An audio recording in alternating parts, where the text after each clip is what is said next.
Everyone, I want to welcome you to the Our Voice, Our Vote AZ Black the Vote rally. This is a virtual rally to get us organized, to get us ready for this upcoming election that is happening on November 3rd. Listen, let me just share a little bit about Our Voice, Our Vote. By the way, my name is Radim Robinson. I'm the Black Outreach Campaign Manager for Our Voice, Our Vote. And I'm so glad to see everyone. I'm glad to have you all join us today.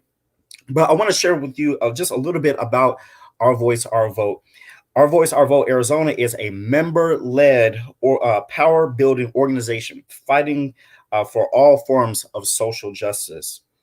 And listen, we have a really good video for you. And by the way, sorry, we are a Black and Brown led organization. Yes. And we're doing amazing work. We are reaching out to communities that look like us. But, it's great that I could talk to you about this, and I'm pretty sure you're getting an idea of what we are, but I'm going to show you. So we have a video to show you what our organization is really about. So here we go with the video.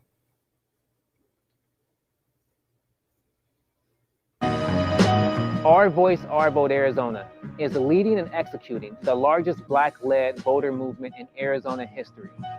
We've heard the calls for justice time and time again. We know Arizona could be at the forefront for progressive policies. We mobilize communities, one voter at a time, door by door, call by call, text by text. In 2020, we are ready to march, advocate, vote, and win. Black Lives Matter. Will you join us? Victory, small acts, cut down obstacles, work, stay positive, nothing is impossible, no half steps, no shorts, no losses, no need for middlemen, only talk to bosses, you can't stop me, nobody owns me, y'all can't kill me, they don't control me, you can't stop me, nobody owns me, y'all can't kill me, they don't control me, you can't stop me, nobody owns me, y'all can't kill me, they don't. Listen, if you believe that Black Lives Matter, this is what I need you to do. I need you to be a part of what we're doing. I need you to join us and to fight with us, fight for justice with us, fight to get our people to the ballot box this November with us. And I need you to share this. I need you to share this video. I need you to share this live stream video with everybody. I need you to share it in all the groups you're in. I need you to share it 5, 10, 20 times. Share this video. All right. So listen, we have a great host today. We have an astounding host, a true leader, a candidate, a true servant, an advocate for the people, a voice in the Black community, and working to uplift more Black voices. My brothers and sisters, my friends, I introduce to you a candidate for Board of Supervisors here in Maricopa County in District 3, Miss Whitney Walker. Thank you so much, Radim. Hello, everybody. Welcome. I look forward to this amazing discussion we are going to have today with prominent African-American leaders throughout the country to talk about how we can get more of us to the ballot box. So without further ado, I will introduce our panelists for this conversation today. First one that we have coming is Representative Reginald Bodie, representing Arizona's very own 27th district in Arizona. He is also the co-director of Our Voice, Our Vote, Arizona. Welcome, Representative Bodie. Thank you. Thank you for having me. Next up, we have an amazing, dynamic woman leader, Amelia Sykes, currently serving from the state of Ohio as a minority leader. Thank you so much for being with us this afternoon. Welcome. Thank you so much. Glad to be here. Awesome. Awesome. Next up, we have another dynamic, amazing leader, Attorney General Aaron Ford, hailing from the state of Nevada as the 34th Attorney General. Hey, everybody. Good to see you. Awesome. Last but not least, we have Lieutenant Governor Justin Fairfax, hailing from my home state, Virginia, and he is the second African-American in history to serve an elected statewide office. Hello and welcome. Hello. Thank you so much for having me. Honored to be on with you all. Thank you. Awesome. Awesome. So now we're going to allow you all to introduce yourselves to our audience, and we will start with Representative Bodie. Can you lead it away? And each person will have about 5 minutes. Thank you, Whitney. I'm excited to be here. When you think about the title of this event, you know, Black Leaders in the Battleground, one of the things that we know is that as a community, we have the ability to not only get out the vote, but to change the dynamics of voting. And that's a little bit about how I got started. So my name is Reginald Bodie, and I serve as our Democratic whip here in Arizona in the state legislature. And I literally first got started back in my hometown of Ohio, just helping get out the vote in our community.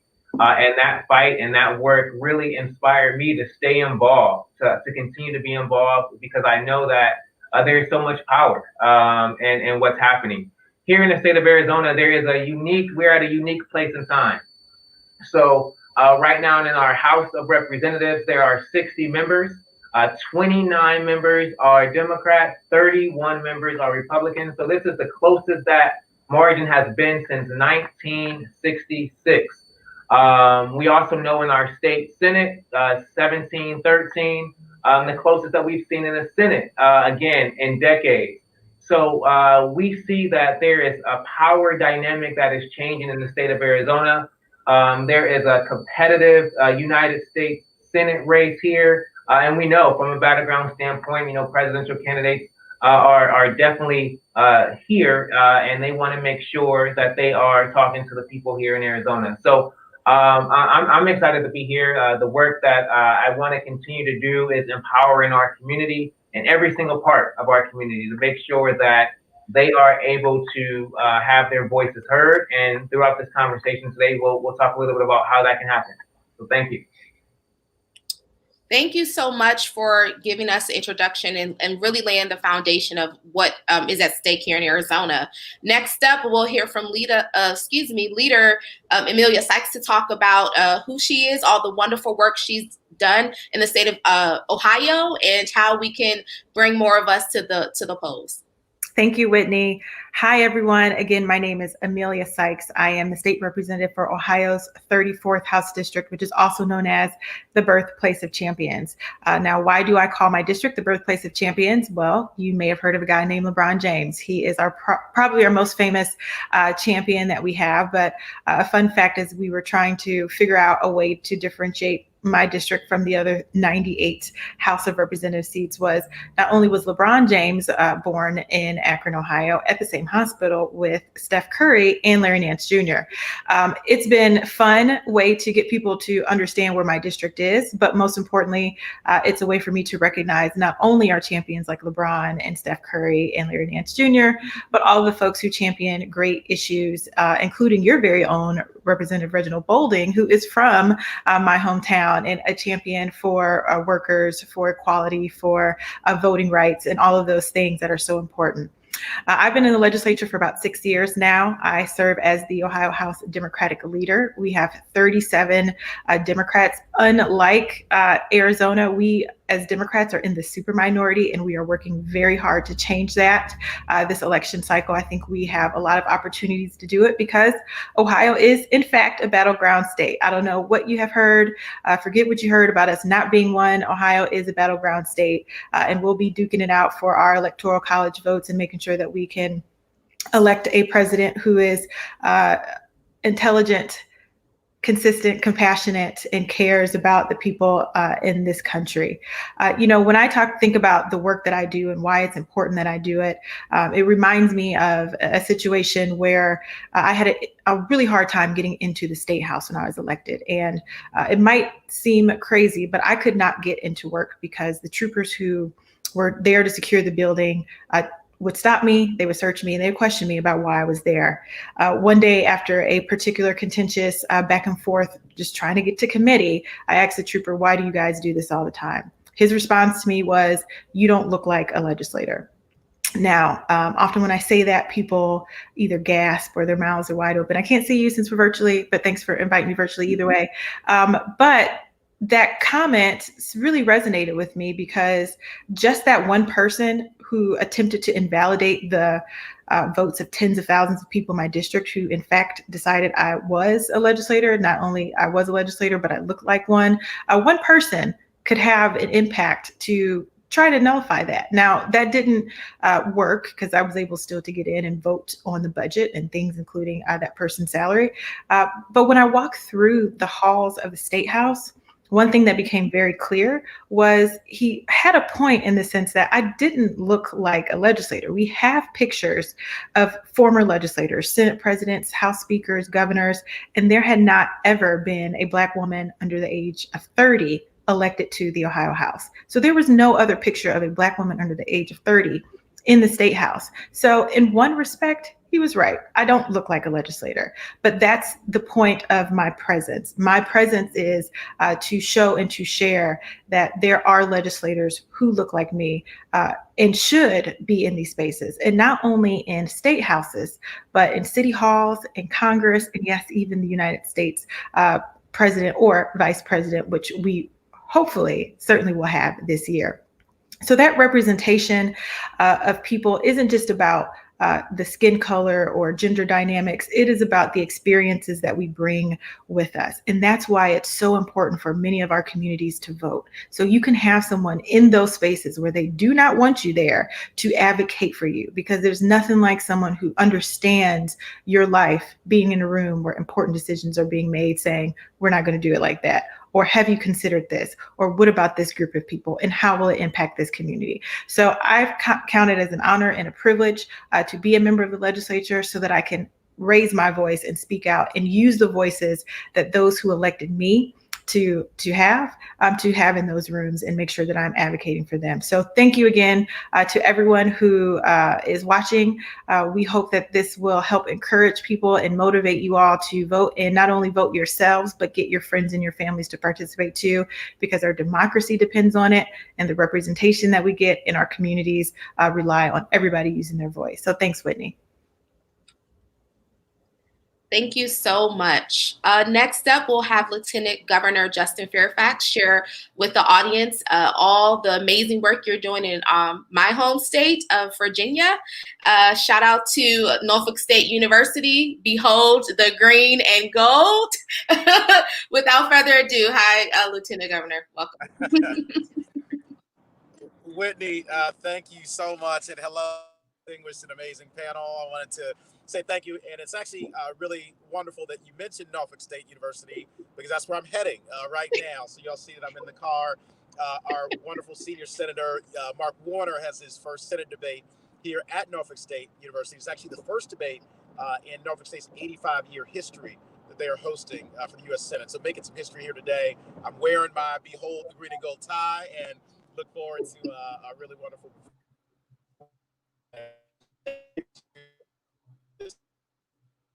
I'm grateful for everything that you're doing around the country, and here in Virginia, we both are the start of a lot of the history here in the United States of America. As you all know, last year in 2019, we commemorated 400 years since the first meeting of our General Assembly in Virginia in the year 1619. But we also commemorated 400 years since the first enslaved Africans were forced to land, also right here in Virginia, in Hampton, Point Comfort, Fort Monroe. And those have really been the dual strands of darkness and light that have run through the veins of the Commonwealth of Virginia for the last 4 centuries, and really through our nation. So while Virginia is both the home of American slavery, it is also the home state that elected the first African-American governor in the history of the United States of America. And that's, of course, Governor L. Douglas Wilder, who is a hero of mine, who served as lieutenant governor of the Commonwealth of Virginia, and then 4 years later became governor of the Commonwealth of Virginia in 1989. And so we here in Virginia represent that broad sweep of history that each of us in each of our states and our families and communities are now a part of and are going through. And I'm very excited about the progress that we have together been able to make. As you mentioned, Whitney, I'm only the second African-American ever elected statewide in the history of Virginia. 30 years after Governor Wilder, I was elected in 2017 to lieutenant governor with the most votes in the history of the Commonwealth of Virginia for that position, 1.36 million votes for lieutenant governor. And I've tried to really take that position and not only serve our constituents here in the Commonwealth, all 8.5 million Virginians, but also really to, around the country, build political power, particularly among African Americans. And so I was the chair of the Democratic Lieutenant Governors Association. And in that role, I traveled all around the country and helped campaign with some really incredible, dynamic, diverse candidates, men and women, diverse around racial and ethnic lines. And very proud of the many diverse candidates that we were able to help elect, including in the Midwest, in Illinois.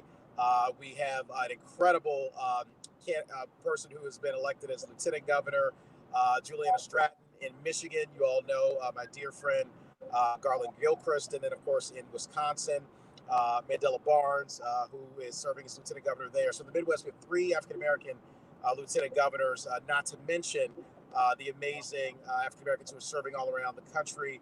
Aaron Ford, who's an amazing attorney general in Nevada. I got to be with him during our swings around the country in Nevada, and he's doing incredible things, helping to lead the charge amongst attorneys general here in the country. So it's really an incredible moment in our history. We're at a unique moment for this nation, and we know what we're facing at the federal level, but we also know what the power of us voting, particularly in battleground states, can mean for our country.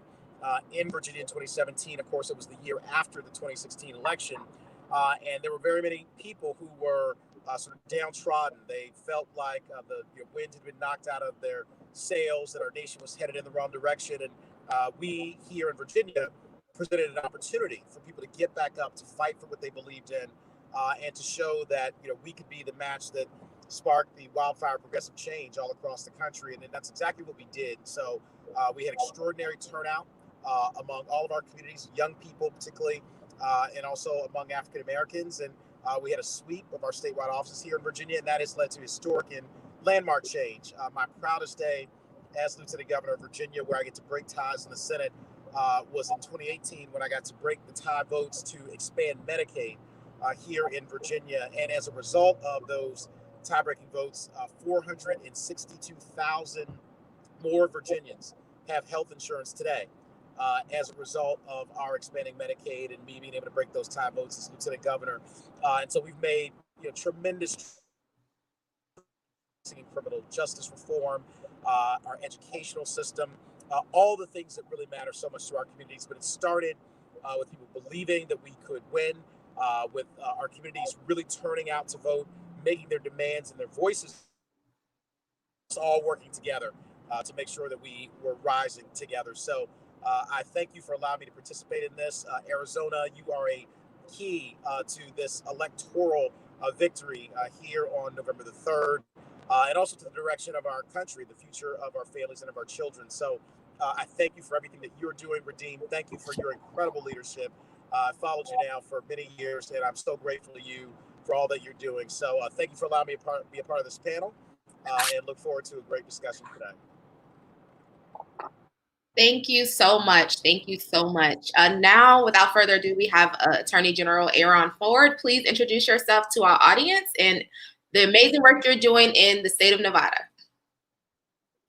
Hey, Whitney, great to see you again, and great to see all of my friends on the screen here. We're all connected. We actually have a lot in common. I can point to the fact that I'm a Buckeye. I went to the Ohio State University and worked in Cincinnati. I can point to the fact that I actually went to the George Washington University, lived in Virginia, taught at Lake Braddock Secondary School for a while. So that's my connection to Virginia. And while I haven't lived in Phoenix, I've worked in a firm that is based in Phoenix, which has brought me there quite a few times. And so it's great to see so many folks on the screen here. And if you will indulge me, I want to augment or maybe change for a quick second the title of the panel. Can we just call it what it is? Black leaders in the battle. It's not just the battleground, it's the battle. Whether it's being in the minority, as our representative from Arizona is, to the super minority, as we've heard Leader Sykes talking about, and being in super minority and not even being allowed in the building, at least they were trying not to allow her in the building, to hearing about the history from Virginia that Lieutenant Governor Fairfax was able to speak to, and then recognizing, as I do, that we're just talking about firsts in the year 2020. I am the first African American to be elected to a statewide constitutional officer in the history of our state. And we're called the battle-born state because we came in during the Civil War. So this is the first time that the country, that my state has ever elected an African American to any state constitutional office. And so obviously I'm the first to be the Attorney General as well. And we are in fact in a battle right now. And all of us can attest to that. We know that we have 30 days from today, a month from today, till the next election. And we need to be voting as if it's existential, because it is. And the struggles that we hear from all of the folks who we represent, whether they look like us or don't, are very real struggles. And recognizing that we can use our roles and the capacities in which we serve in order to effectuate real positive change is both daunting and an honor. It's also an honor and a shame that still we're talking about being the first in our positions to be able to do some of these things. So what are we doing here in Nevada? What am I doing in my office as Attorney General? And Whitney, you've heard me say this already because we were on the screen together. Maybe this week, it was last week. Things are kind of melding a little bit in terms of time. But what I attempt to do, what I endeavor to do, is to speak truth to power from my position of power, recognizing that it's a waste if I do not utilize the ability that I have as the top law enforcement officer in the state, the top legal officer in the state, and that intersection with being a Black man in this country to talk about real issues and the consequences of those issues. And so whether it's us talking about the immediate aftermath of George Floyd and the need for criminal justice reform, or recognizing the importance of a discussion around systemic racism and how that is not just about the criminal justice system, but also about housing and also about economics and also about education, and recognizing that we can work together in an interdisciplinary way in order to try to improve everybody's stations in life is what we're trying to do here. To be sure, there's a lot of work that I get from the federal government, specifically our president, who let me take a step back and offer my condolences and ask for speedy recoveries for our president and the first lady and all of those others whose names we have heard, but not just them, those names that we have not heard. Those individuals who had to work at these facilities, for example, probably by no choice of their own, because they're trying to make ends meet, and they've been subjected to COVID exposure, just as some of these big name folks that we're hearing about. And so I want to offer thoughts to them and hope that they don't contract the disease, but if they do, they have a speedy recovery. But back to what I was saying, from the federal perspective, my office is engaged in litigation across the spectrum. You name it, we're probably suing him over it or defending a lawsuit about it. One of the most recent lawsuits that we had to defend and defeat the Trump administration in was their efforts to undermine our legislature's request that everyone who is a registered active voter receive ballots without having to request them in the mail, so that we can avoid people having to expose themselves to COVID and allow them to exercise their constitutional franchise to vote. We were able to defeat that attack on our voting franchise in this state under my leadership, and I'm proud about that. But again, this is reflective of the new name of our panel, as I say, Black Leaders in the Battle. It is not over, and I look forward to working with those who are on the screen with me and others who are looking at the screen right now to ensure that we can continue improving, again, everyone's stations in life. So thanks so much, Whitney, for having me. I'm looking forward to this conversation. Awesome. So many great lived experiences that each one of you all are bringing to your leadership. And I sit here in amazement and I honor you this afternoon. So the first question really centers and focuses on Arizona. As you all stated, the importance of Arizona in this next election cycle in 30 days. And all of us here on the ground are working really, really hard to make sure that not only our country, but our democracy and our moral compass goes into the right direction. So Representative Bowden, I'll have this question for you to lead it off for us this afternoon. Is Arizona's Black population is a little over 3%. We are out here. We're strong and mighty. How can our vote in Arizona make an impact on this election? So that's a great question. And many times people say that, you may not have a large Black population, so how can you make an impact? I want to tell you directly that this election cycle is the opportunity for us to make that impact for several reasons. One, if you look at 2018, there were literally races decided by 1%, a half a percent. On election night, we saw multiple lead changes in our U.S. Senate race. So while there may not be a lot of Black people here in Arizona, the amount of numbers of people that we have registered and the impact that they can make on the system is enormous. What you see here in Arizona is that African Americans are more likely to vote than any other group once they're registered to vote. So we know once we get our folks registered, speaking of that, October the 5th is the voter registration deadline. So if you are not registered to vote, let us know. Drop it in the chat. We'll send you what you need. So once we are registered, we're more likely to go to the ballot and also cast a vote there. So we have to make sure that strategically that we're turning out, and that has to be extremely important. When you look at 2018, our turnout numbers were not great. Let's cut to the chase. They were not great. Only 41% of all registered Black voters actually turned out. That actually was 12% lower than it was in 2016. And of course, 2016 was a presidential year, but the fact remains that we have to do better. And the way that we do better is to make sure that we are engaging in our community. And that's why I'm glad about the work that Our Voice, Our Vote is doing. It's not just enough to say, if you're in the Black community, you have to turn out.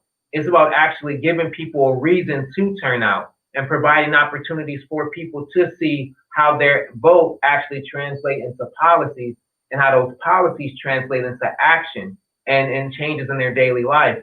So the work that Our Voice, Our Vote is doing, the work that several organizations are doing to not only provide voter information, but voter education is critical.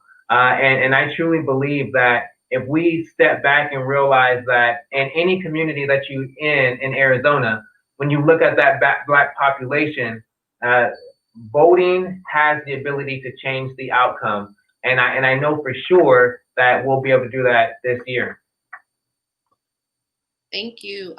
Thank you so much for being a guidepost and really explaining the challenges that we have here in Arizona, but more so laying the path forward of how we will overcome those challenges. And for this question, I definitely leave it up and open for you all to answer and engage. Leaders, Sykes, given that you are in a position to lead not only your community of champions, but also being an advocate and a voice in in the state legislature, can you speak to how the minority of the minority here in Arizona be able to help shape this election this cycle? Absolutely. And I think it creates a fantastic opportunity for the needs of the Black population in Arizona to show that you will be heard. And the way that you're going to do that is through voting.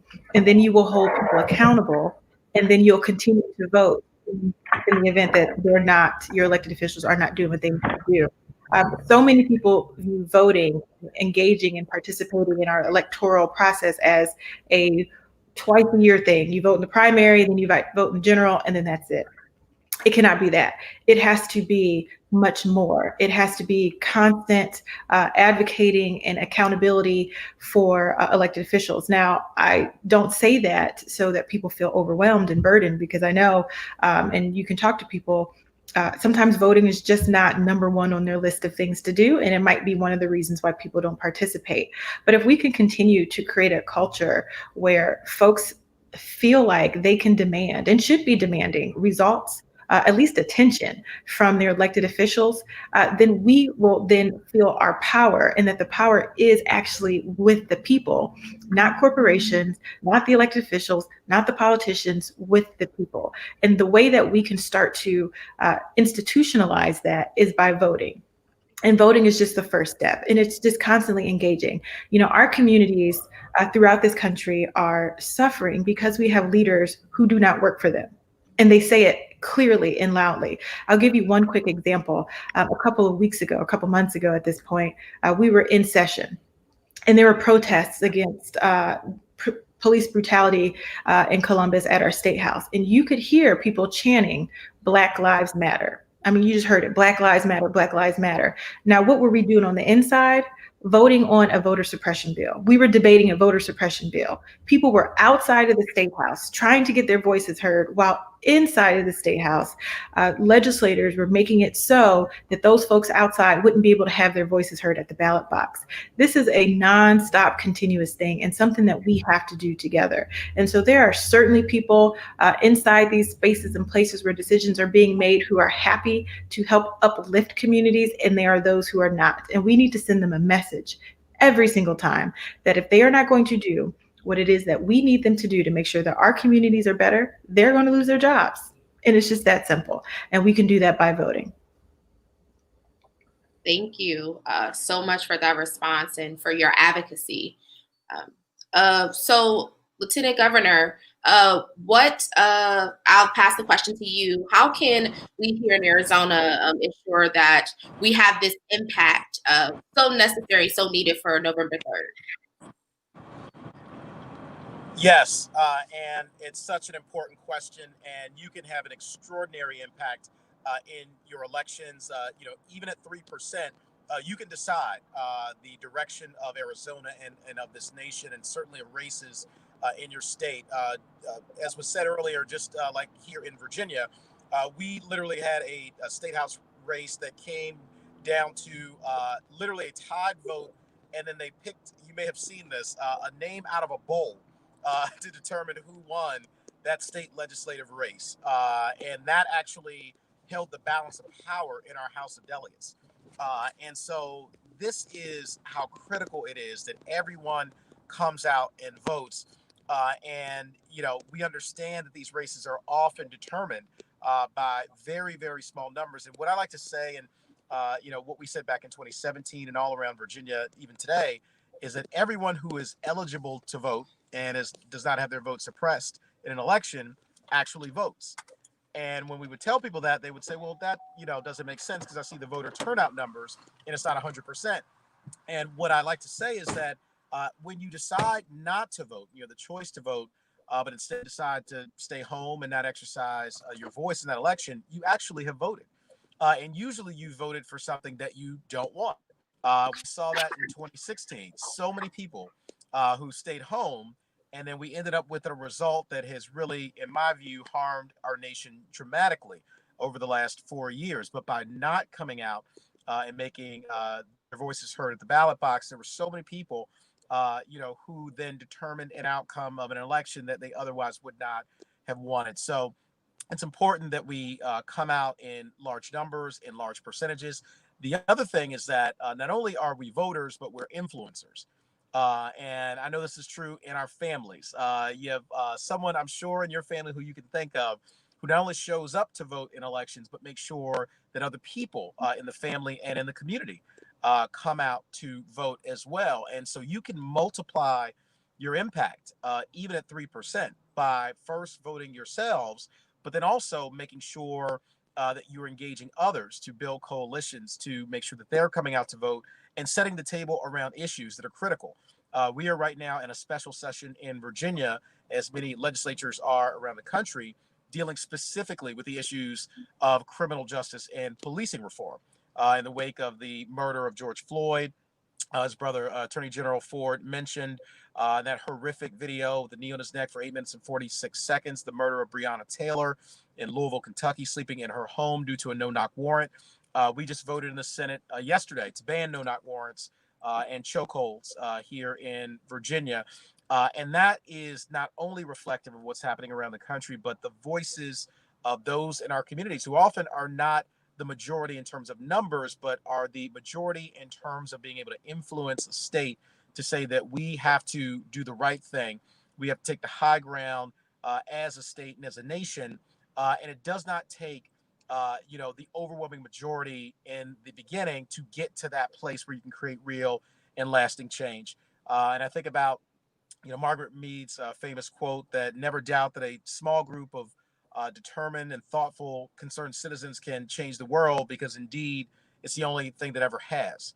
And so by you being motivated, voting, and influencing others to vote and setting the agenda to build these coalitions, you can create extraordinary change. And we're seeing that all across this nation right now in this historic moment. So that mighty 3% can determine the outcome of the elections in Arizona and ultimately what happens in the United States of America. So please exercise that power and your influence, because it makes all the difference. Thank you. Thank you so much. I completely agree and echo everything that we are talking about and mentioning here in this discussion. Attorney General Ford, would you like to add, especially being similarly situated in Nevada as we are here in Arizona? Yeah, absolutely. I probably can't say it much more eloquently than it's already been said. And we all have those stories. We have a situation in our state where 24 votes decided the success of a race and a determination whether or not we'd have a supermajority in the state Senate. We didn't get it because of 24 votes. But I don't have to talk about that story to be a testament to the importance of voting. My own race was decided by less than half a point, about half a point. I won statewide by about 5,000 votes. So I know the importance of every single vote out there. I didn't know I won my race until 2 a.m. the following morning, which won't be anything, I guess, relative to this election. But 2 years ago, 2 a.m. in the morning was a long time to wait for results on an election. And if it weren't for every single person out there exercising their votes, those 5,000 folks made the difference between me being in the position right now that I'm in order to be able to try to represent, as a leader, as a leader said, represent the interests of those who elected me, as opposed to not representing their interests, because there were other alternatives, if you will, out there to approaching these issues. And so, recognizing that every vote does in fact matter, whether it's the flip of the coin or it's a 0.5% that puts me in office. And also recognizing, as the cliche says, that if your vote wasn't important, they wouldn't be trying so hard to take it away. Recognizing, as we did a couple days ago, what Donald Trump was talking about when he mentioned poll watching, nominally, but what he really meant. And all of us on this screen and in this panel, we're familiar with dog whistles. We know them when we hear them, and the message itself was just fine, going out to sign up to be poll watchers. But you also have to consider the context of who the messenger is and what the context of the message was. And so when people are out there trying to convince folks to break the law by voting twice, or saying that a particular party won't denounce someone who says that they will not adhere to a peaceful transfer of power, and then to hear people suggested to stand back and stand by, you recognize that for what it is, and that is an effort to suppress folks and to keep them from voting. You must do it nonetheless. Arizona, if I'm not mistaken, was one of the last states to adopt MLK as an official holiday. To hear the assemblyman say, or the representative say, that this is the closest that chamber has been since 1966, immediately brought that to mind. And so in order to get over that hump, to move from the minority to the majority so that he becomes a majority whip, if not a higher ranked position, it's going to take all 3% of the African-American vote out there to make that happen. So take note and handle your business. You hear that, Arizona? Take note and handle our business. And so the next question leads definitely into all of our lived experience, but more particularly, you all's experience as elected officials. It's very clear that representation matters. So what is it like to be a Black elected official, a change agent, a mover in the path forward to justice? And what does that lived experience, and how does that shape your leadership when we are in the minority? Representative Bolton, I can start with you. Thank you. That's a great question. I can say it's not easy, right? Starting off there, right? It's not easy. It's an honor, to be honest. It's an honor and a privilege. It's one of those things where, when I was first elected, I was actually the only African American in the entire state legislature. I was the only Black person in the entire state legislature, and then also in any state office. So for me, it was really important for two things. One, to make sure that our community voice is heard, and in my office, I would also, not only did I have the constituents in my community that elected me, but every single Black person throughout the state of Arizona viewed me as their representative. So we would get tons of calls all the time, which was fine, and it was also important for me to establish myself not as just the Black representative, but a representative who happens to be Black. Because I didn't want to just be involved in conversations around Juneteenth, or just conversations around MLK Day, or just conversations, during Black History Month. I wanted to be in a room for issues on economic development, on education, on housing, on transportation, on banking, on insurance. So I want to make sure that I'm in a room on all of these issues and bringing the lived experience that I bring from my experience as a Black man to the table. And I've been able to do that. And I think part of that is making sure that we are demanding more from those who we serve with, because quite frankly, there is still, racism exists. We know it exists. I mean, there's no way around it, that it exists. It exists outside of the chamber. It exists inside of the chamber. But it's also making sure that we are strategic and always being two and three steps ahead, which we were always taught to do growing up. There are definitely days that are harder than others. I still remember a time in 2018, April 27th, 2018, a colleague of mine the day before wrote an op-ed, and in that op-ed she used the N-word.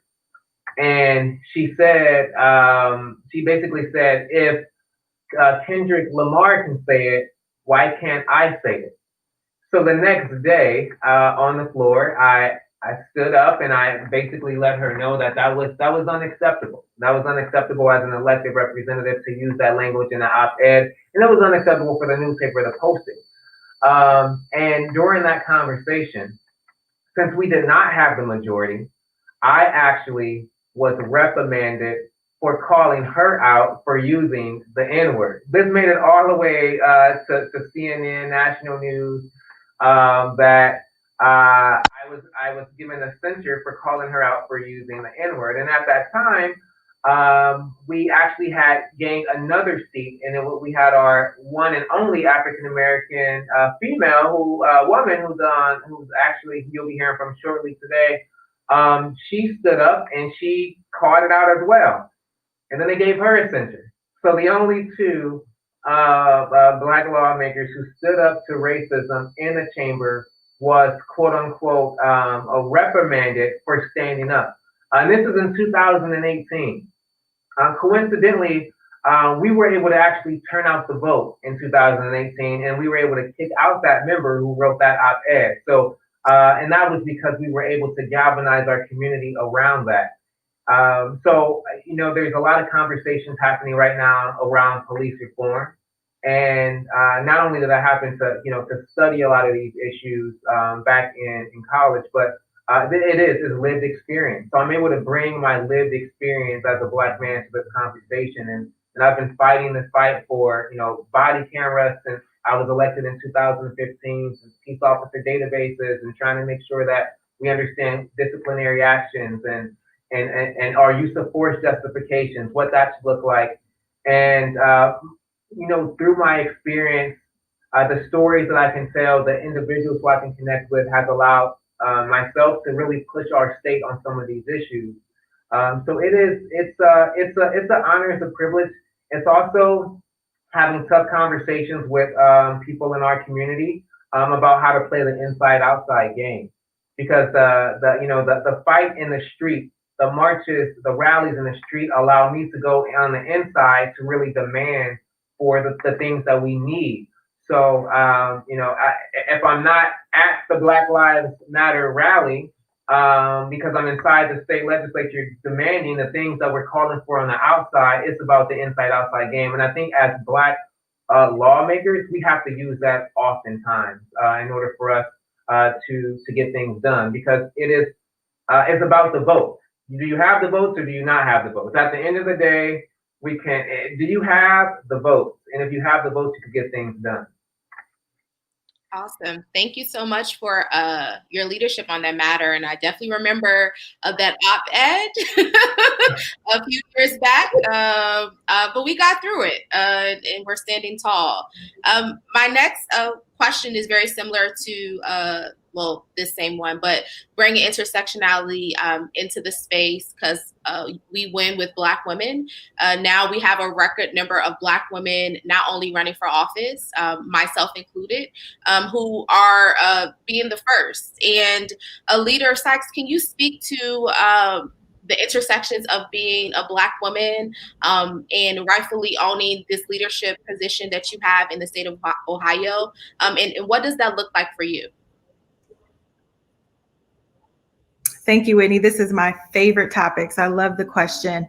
So fortunately for me, that there were Black women who decided that they would be the first, but they weren't going to be the last. So I'll put it like this. The first Black woman to be the state representative for my House district was my mother. So she allowed me to be the second. And the first woman, or the first Black person or the first Black woman, I should say, to be the Democratic minority leader was a Black woman. And then there was a second Black woman. And so they allowed me to be the third. And so I'm so grateful to be able to lean upon their leadership and look towards their leadership. And to this day, ask all of them, how did you navigate this and how did this work for you? Obviously, we know as women and as Black people that life is just a tad bit harder for us because people don't value our leadership. They don't see us as leaders, and the work that we do has to be twice as good to get half of the results. But I say, I enjoy this work, and part of what allows me to enjoy it is the joy that I have is not from these people on the outside, it's internal. And so they can't take it away as much as they try very hard on a very regular basis. And because I'm often underestimated, it allows me and gives me the opportunity to shine, and that lets other Black women shine as well. I can't tell you, I got stories after stories after stories, and I won't go through them about how people approached me in a certain kind of way and thought that they knew exactly how I was going to be, and they failed. And I can do that because, one, I'm very well educated. I know the rules of the game. And two, I have a community who speaks up and speaks out. And as Representative Bolden said, when they are out in the streets, they're protesting, they're writing letters, it allows me to be able to push the limit and go where I need to go. One thing I've always found very interesting about the Black legislators is because we've already been in underrepresented minority groups, coming to the legislature in the minority is something that we're used to doing that. We're used to people dismissing us because they just don't think we have the ideas or we don't have the votes or whatever it is. So we've been able to navigate, and I find that many of the Black legislators navigate the General Assembly as members of the minority party very well because this is our everyday experience. And as I talk to my colleagues who have never experienced it, they have a really hard time understanding why people don't think their ideas are good enough or why they can't get those 50 votes to pass something because it's a good idea. And how is it that other legislators like me are able to make things happen? Well, we've just been navigating this our whole lives. And unfortunately, it gives us an advantage. It's like the one time you get an advantage. And I think that many of us have used it. After the situations with me not being able to get into the building, I joined together in forces with a few friends, and we started our hashtag movement, We Belong Here, which was to encourage women of color, Black women specifically, who are in leadership spaces, who are elected officials, to tell our stories. And as much as it was uplifting, it was disparaging and discouraging to hear so many women had these same stories. But the best part is we can create a sisterhood with one another and support each other as we are elected officials. And then you don't have to go through the things of saying, yeah, somebody did make a comment about my hair, and somebody did grab my hair and ask, is this yours? And someone did say, oh, you look like you got a little extra weight over there. Those are all the things that we unfortunately are subjected to, that comes so easily out of people's mouths, and they expect us not to deal with it. But I know that I can go to my sisters in the legislature and in the We Belong Here group, and they get it. I don't have to explain it. They will just provide support. So the best part about all of this is finding community with people who understand this experience, that I can reach out to Representative Bolden, who's from Akron, and say, this is what's happening in Akron. Can you believe this? And share ideas. That's a really great place to be. Now I found three more people who I didn't know prior that I'm also asked ideas about. And I appreciate the community that we provide for one another and how well we work with one another because we have these shared experiences. So to my Black sisters who are watching this, if you're ever considering running, please run. I know you have to ask people 7 times to run. So please run for office, please run for office, please run for office, please run for office, please run for office, please run for office, please run for office, please run for office. Oh, there's an 8th one for you. We need your leadership. Your leadership is important. Don't wait for a degree or a promotion. Whoever you are, wherever you are available to represent in whatever body that you're looking to represent in, because most of the time, the only requirements are that you are elector of that community. So we need your voice. We need you to participate. We need there to be more of you. When I became the minority leader, there were only 9 Black women in legislative leadership positions, 9 in the entire country, 9, not even 2 digits. So we need more women in these spaces, particularly women of color and Black women, because we know how to get the work done. We do it with sincerity and compassion, and with a lot of style. Awesome. So, Attorney General Ford, I'll ask you the same question. What is it like to be an Black elected official in statewide office in the minority? And then that same question is for you as well, Lieutenant Governor, and then we'll do our wrap-ups. Well, those stories gave me goosebumps, and I'm glad that you all shared those. We all have those types of stories, to be sure. I am right now the Attorney General, but before this, I was the Majority Leader in the Nevada State Senate. Before that, I was the Minority Leader in the Nevada State Senate. So, Leader Sykes, I know what you're talking about. Before that, I was just a rank and file chair of a committee, and soon after I was inaugurated in 2013, I began receiving messages on my text messages and emails to my official accounts telling me to take my coon A word back to Africa, as an example. And that was virtually immediate from, obviously I had heard these types of things before. I'm born and raised in Texas, which I consider the South. Some call it the Southwest. I say it's more like Alabama than Albuquerque, but that's neither here nor there. These are similar experiences that I think we all probably could share. The day I won election to the office of Attorney General, maybe the morning after, I received a Facebook message that says, "Great, just what we need, a N-word Attorney General." That was an immediate response to my victory as becoming the first African-American to win statewide constitutional officer in state of Nevada. Those types of things have occurred and continue to occur over time. Yesterday, Twitter put out a statement saying something like, threats to death and bodily harm and whatnot to anybody will be, removed from Twitter. And I was like, let's talk, because there's so many of those that I receive from these anonymous folks, and who hide behind the keyboard and call me anything but a child of God, anything but my name, and recognizing that they can hide again behind a keyboard. So it is mentally an issue that we have to address, but one that we are all strong enough to contend with. Remind yourself of this. Everyone on this screen and those of us who look like us, who are thinking to run, we are the descendants of survivors. We are the descendants of survivors. And if the worst thing that we have to do is to receive, is to be called out of our names, or to be called a cuss word, or if that's the worst that we have to deal with, we're standing in tall cotton, as we used to say in Texas, because we're not the ones who having the dogs sicked on them and the water hoses turned on them. And that was just a generation ago. Let Justin talk about what his ancestor went through. The one that, Justin, I'm remembering you showing a certificate of some sort showing that you are a direct descendant of a slave in Virginia. And so recognizing that these are very real experiences, that they still occur, they still exist. And, when I posted on Twitter that it was a dog whistle to voter intimidation, when the suggestion was made for folks to go watch the polls very carefully, some recognized it as I did because they're familiar with it. Others are asking me, how did you hear that? I think you're just race baiting. It's because they are ignorant to the facts of what our lived experiences are. And we bring these experiences to inform the way that we are able to govern.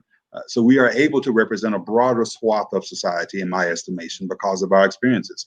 And we have also probably experienced the same, how will I call this, compliment, that we are the exception, that we're not like the rest of them. How many of y'all have heard that before?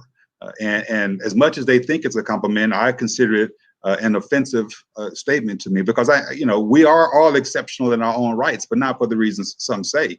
I believe the leader just said that you have to do twice the work to be considered half as good. That's why I got 5 degrees, including a PhD, 2 master's degrees, and a law degree. So how about 2.5 times as good as most folks? I'm just kind of joking on that point. But the point is, we are exceptional because of what we are able to do, notwithstanding the fact that barriers have been placed before us. But we are also examples of what can happen when fair opportunity is provided and is met with people who are prepared to put the work in. So we get to bring that. And as long as we, again, from our position of power, represent that, speak truth to that, say that out loud, remove what I call ignorance as an excuse, because a lot of people do things because they don't know. And so I use the word ignorance not in a pejorative sense, because they're literally ignorant to a fact. But if you teach them and you tell them, this moves from becoming something out of ignorance to something that's entirely intentional. So when you remove that excuse from your position of power, then you can categorize folks as you see fit, in that regard. So, those are a handful of comments that I would offer on the question of the intersectionality of being an African-American elected official at every level that I've engaged in. And by the way, it's not just being an African-American elected official, probably being an African-American, period, as we have to be chameleons in all of our interactions. And so there you have it. Thank you so much, you all, for your commentary and your lived experience that you're bringing into this space. Now we're going to start wrapping up because we have our next segment in a few minutes. So before we talk, I'll just leave you all with just a question to ponder in your closing remarks. Before we get there, I just want to say thank you all for joining us here in Arizona to talk about the importance of African Americans, us Black folks getting to the polls, and how important it is for our voices to be heard. Sorry that we couldn't have a longer discussion. We have a full packed agenda, but we appreciate and honor you all for joining us for the time that we have together. And so in your closing remarks, I'll definitely start with you, Lieutenant Governor Fairfax. We talked about what is at stake in this election, the soul of America, our democracy. What actions can folks take to support a positive outcome, more so to say, for this election? And then if you can lead us in your closing remarks, focusing on that question, that would be awesome and great. And then we'll go next then to leader site. Yes, well, Whitney, thank you. And again, thank you again for allowing me to be a part of this amazing panel. Thank you for our distinguished leaders here, brothers and sisters who are doing amazing work around this country. And let me just very briefly say that I do believe that the heart and the soul of our nation is at stake in this election. I think we are fundamentally going to set the course in America for the next 400 years. We're in the first year of that next 400 years. And so we have to stand up and be counted, be heard in this moment in history. So in addition to voting, again, in Arizona, which is going to be a critical state determining the outcome of the presidential election, we've got to have our influence go across borders, because it is what our ancestors did to put us in these positions, to give us the opportunities that we have. I like to say that people gave us spiritual wealth, which is not about money, but it's about opportunity, high quality education, faith, and that we now have a spiritual debt that we must repay.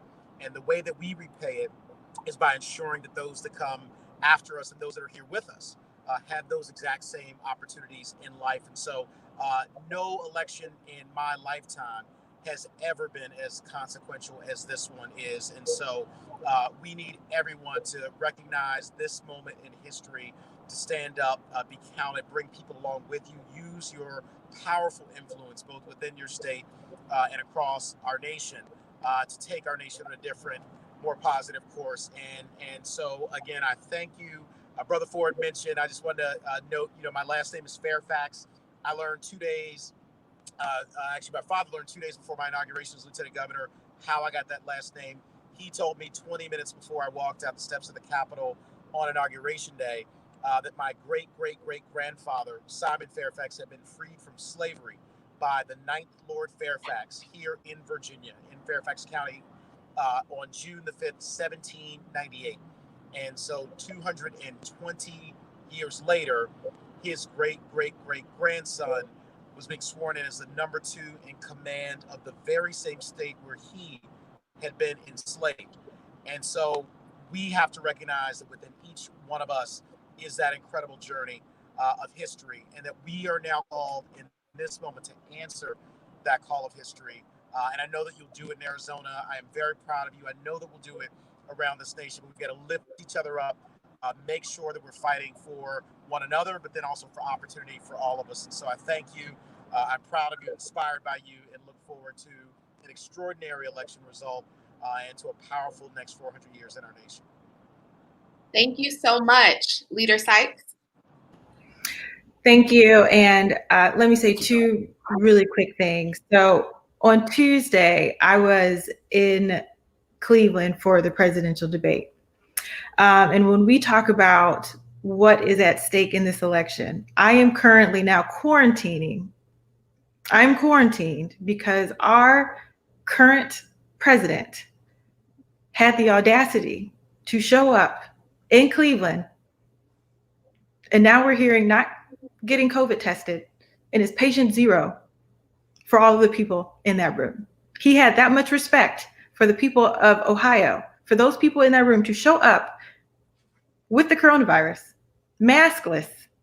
And now I've been quarantined. There are probably dozens of other employees from the Cleveland Clinic who just showed up, as we talked about earlier, to make a living in a job that may not even want to be in, because he did not care enough about this country and the people in it to stay at home or tell the truth. So I will leave you with these words because I know it's the 100th anniversary of women's right to vote. And I know that always has an asterisk, especially for women of color, because women of color did not get the right to vote, ending with in 1975 with Latina women getting their full franchisement because of translations, and women who have been formerly incarcerated still don't have their right to vote. But I always like to talk about Sojourner Truth, who gave the Ain't I Woman speech in my district in Akron, Ohio in 1851. And it is a little gender specific, but this still applies to all of us. And she said, if the first woman God ever made was strong enough to turn the world upside down, all alone, these women together ought to be able to turn it back and get it right side up again. So we have to get this world right side up again.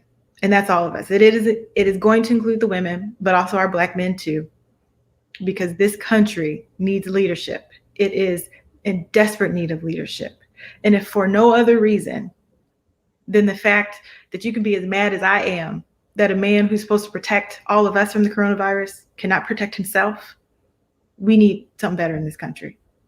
We need people to vote. And these elections swing by just a percentage, half a percentage.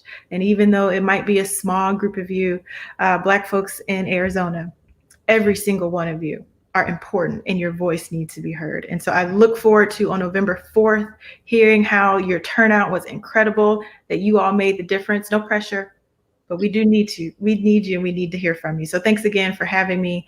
Really appreciate this conversation. Good to meet some new folks, and best of luck to you, Whitney, in your election.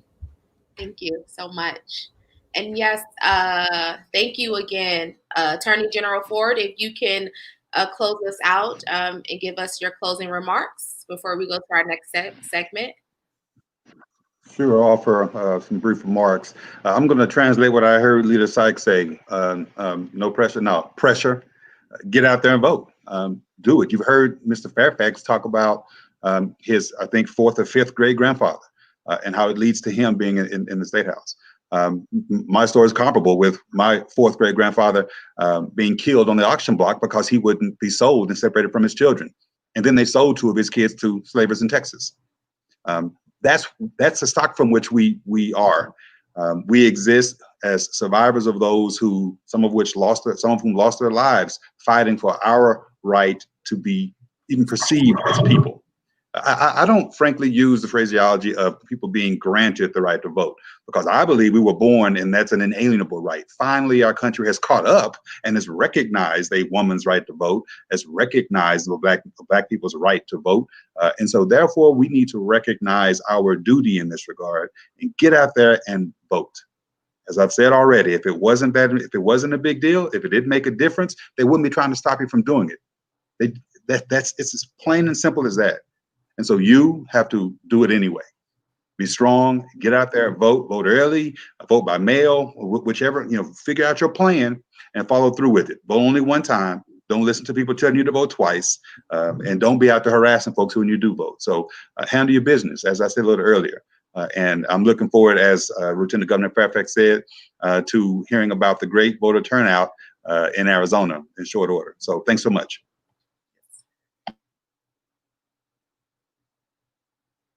Thank you all again for joining us this afternoon. This was such an amazing, informative, and an inspiring conversation. And I just am honored to be in community with you all. And now, next up, we're going to move to the next segment of our program. And Representative Bolding, would you like to just give us some remarks as we are moving into transition? Thank you so much. So thank you to all of our panelists here. We know that you all have so much work that you're currently doing in your state, and for you to show up here means the world to us. So thank you all so much.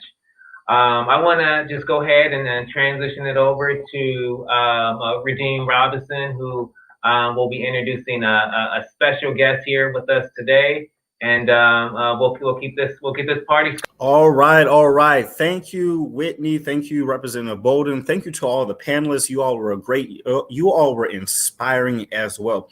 Listen, right now we're in for a treat. We have one of our, I believe, one of the most talented poets and around Arizona. Not only Arizona, but I think he is one of the most talented poets across the country. So I want to introduce to you all Truth Be Told. Listen, Truth Be Told is about to tell some truth. I'm so glad to have my brother on here. Brother, it's great to see you. Are you ready? Are you ready? Because we're ready.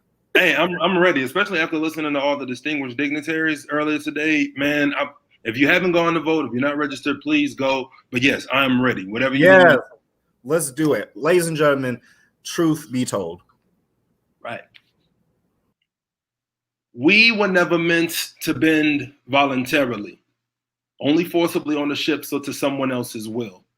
In America's mind, we're still nothing more than the third pick in the slavery draft, with ideals of bending our backs, transforming cotton into cash, and receiving lashes for speaking back. Boy, know your place. Learn what race is. Understand your race should only come first in races. Y'all had no plan for us after slavery, made us criminals just for breathing, created game, deconstructed Reconstruction era to give white folk broke like us something to lose. Choose between skin privilege or persecution. Keep game moving along. Rewrite rules. Force us to be the only ones to adhere to them. Make us eat Jim's Crow until it becomes our best friend. Make us sit in back of bus. Call us outcast. Cast out over 3,000 pieces of bent and broken strange fruit throughout this country. Come see who the big boys really are. Give boys guns and badges to badger us. Keep cops closer to young black boys than their own fathers. Make message clear to them that patrol lights on the wrong night might mean the end of them. Feed fear into them. Infect them with viral killings on Facebook live feeds like IVs. Keep game moving along. Call society post-racial to race away from reality. Let schools waste away so that kids in math class can't understand how 53% of white women subtracted 8 years of progress by thinking 45 was this country's solution. Let him do worse than worse stereotypes of Obama. Turn White House into Jerry Springer. Let his baby mama call out new foreign chick in front of American audience like a reality show. Let reality show you that fake stereotypes about blacks don't match real life with this dude, but don't call him out because he looks like you. Ignore the war on drugs, yet call heroin addicts opioid victims because they look like you. Play Anthem. Francis Scott's Songs in the Key of White. Force so-called free men to stand for soundtrack to their own Holocaust. Cost them sponsors if they talk. Cost them money if they talk. Cost them lies if they talk. Make sure them boys know they place. Place journalists, what up, Jamel Hill? Place journalists to higher standards than so-called commanders in chief. Demand we speak only when you tell us to. Call my black women sassy or opinionated for taking a position other than missionary or doggy style. Meanwhile, keep ignoring the blood that's falling from the leaves. Capping us is why Kaepernick took a knee. Yet watch them steal the narrative like slaves stolen from overseas. Enjoy the irony of free men being ridiculed by star-spangled wearing hypocrites who sit. Keep telling yourself the game doesn't exist. You make our television the closest we ever come to your residence. Say you don't see color, therefore making ignoring black pain that much more evidence. Don't get the message unless the messenger looks like you. We were never meant to be friends, right? We were only brought here to entertain and sustain you. Maybe that's why when I moved to Arizona with dreadlocks, every white person I met said, you look like Larry Fitzgerald or Lil Wayne, dude. It's the same game. You ignore our pain like it's martial law. That's why you didn't pay attention until Marshall talked. That's how you skip over 400 years of history for a 4-minute freestyle, because white privilege is just like Facebook. You can't hear me speaking if we ain't friends to begin with. And we haven't been friends for a long time, because if we had, it wouldn't have taken this poem to make the obvious evident. Ever since we've been here, we were never meant to bend voluntarily. Yet here we stand. You will not ignore us. You will not derail our narrative. Understand that it's not your job to police our pain. Understand your silence is white supremacy's accomplice. Understand, America, you've got a lot of work to do, because my people did enough for free already. And that piece is entitled Open Letter to America. In it, I briefly touched on the Reconstruction era. Did you know during the Reconstruction era, decades after slavery, 20% of offices that were held in the South were held by Black people. We held those offices because we voted. Ever since then, people have been trying to force us and get us out. So if you think your vote does not matter, you're wrong. Arizona, every other battleground state, every state period, we need you. And we need you so that I can stop writing poems like this next one. Or maybe not. Other than that, thank you for your time. Our voice, our vote, Arizona. You guys have been doing work. Thank you for everything that you've been doing. Thank you for inviting me out, to all the distinguished dignitaries, everyone else that you'll be able to hear in the future. Thank you for your part. We have 30 days to go, y'all. Let's do the work. Again, thank you for allowing me to be a part of this.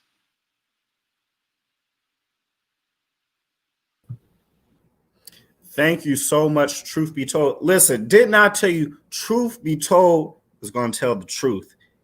And he just did that.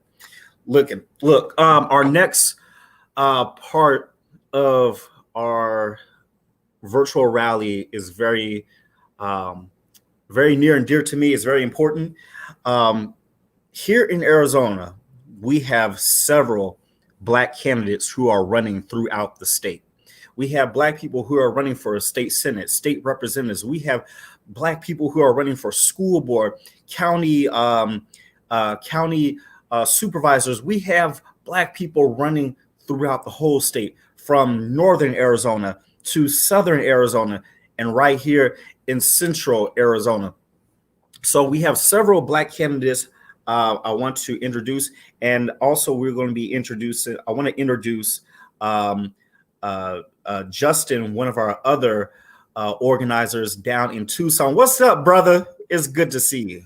Hey, how you doing there, Pastor D? Thank you so much for having me. I love the energy on this phone call. I want to first thank State Representative Reginald Boulding for holding this forum for us. Ms. Whitney Walker, always excellent to have you hosting with us. And I'm just in lieu of everything that's already been said.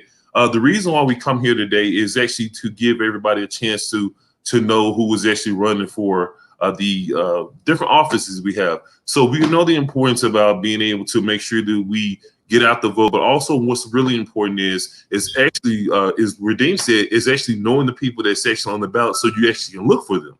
So what I would like to do is I'm going to actually start by the candidates that we have here running, and I'm going to introduce them one by one, and they'll have about 2 minutes to actually tell you who they are and how they're doing in their candidacy. So first we'll have coming up is Miss Gail Knight from Belize Elementary School District. How you doing, Miss Gail? Good morning. How are you? Good morning. So we can go ahead and jump in there. Tell us a little bit about yourself and actually what you're doing as far as your candidacy, ma'am. Well, as you mentioned, my name is Gail Knight, and I'm running for school board governing in the Ballot School District. Actually, for me, it is a re-election. I have served on the governing board for 2 terms, 8 years, and running again for a 3rd term. It has been very important to me to be involved because our district has a Title I school district but it is also a multicultural district of African Americans and Africans and Hispanics. And it's important for us who are in this area, people of color, to make sure that these children are getting a quality education, quality facilities, and tools in order to be successful in their academic development.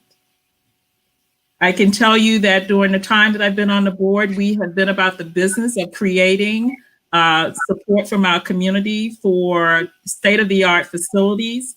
When the pandemic occurred, we were very proud of the fact that we had already had a bond measure where our residents donated monies to make sure that we would have those technology tools. So all of our kids had laptops to take home during the time that they needed to be off campus instead of on campus. And I want to continue to be involved with that. Our focus now is bringing an equitable curriculum environment for our kids, ensuring that teacher representation is representative of the population that we serve, that our children's curriculum is relatable, clearly gives them understanding and comprehensive development in order to be those leading individuals out there in the future in this global society, and ensuring too that they continue to have the tools to move forward and the support for their families to help them to move forward. So I'm asking this community again to vote Gail Knight back on the board to continue with the excellent opportunities that we have provided and want to continue to provide for the children in our community. And thank you, Representative Bolding, for giving me this opportunity to be here today. Greatly appreciate it. Wow, thank you. I appreciate that, Ms. Knight. Thank you. We wish you well. Thank you. Thank you so much. Thank you, ma'am. All right. So that's really awesome. So the next candidate we do have coming up here, we have, let's see, we're going to move forward here. Miss Sadie Shaw. She's actually from the Tucson Unified School District. Sadie, are you there?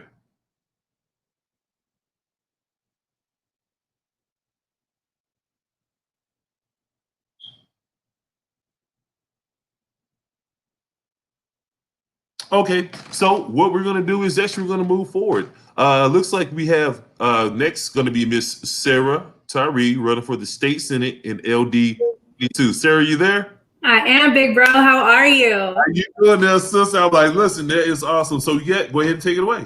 Yes, thank you. Thank you so much for having me here today. Thank you, Representative Bolding, for providing a platform for our Black candidates. Hello, everybody. My name is Sarah Tyree. I am your LD22 State Senate candidate. For those of you that don't know, LD22 covers Northern Glendale, Northern Peoria, Surprise, all three Sun cities, and portions of Waddell and Whitman. So we are the far northwest part of Maricopa County.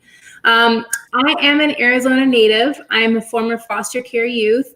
I'm an 8-year Army veteran, and now I'm a social worker. I'm super happy to be back home in my home state and providing, you know, a beacon of light for our communities of color. I grew up in Maryvale, in a community where, you know, the county really just throws us away. It is what it is. If you make it out, you make it out, whatever. But I'm here today to tell everyone that it doesn't matter what society says about you. It doesn't matter what society thinks about you. If you have a plan for yourself, you can do it. So as your next state senator, two of my biggest platforms are child safety and equitable education. When it comes to child safety, we know that child trafficking is huge in Arizona, and DCS plays a large part in that, especially when it comes to our communities.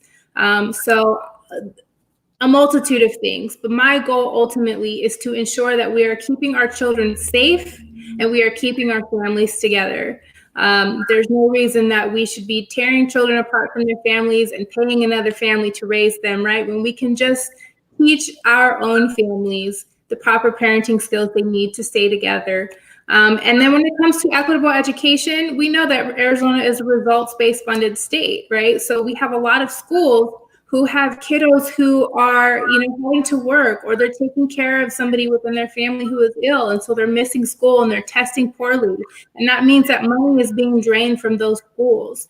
What I would like to do is create a program that partners our high schools with a local business in the community And it provides an opportunity for our kids to intern starting their junior year of high school. So by the time that they graduate, they call up to 4 different internships. When they graduate, they actually have a skill set, multiple skill sets. They have a resume that allows them to enter the workforce and make more than just minimum wage.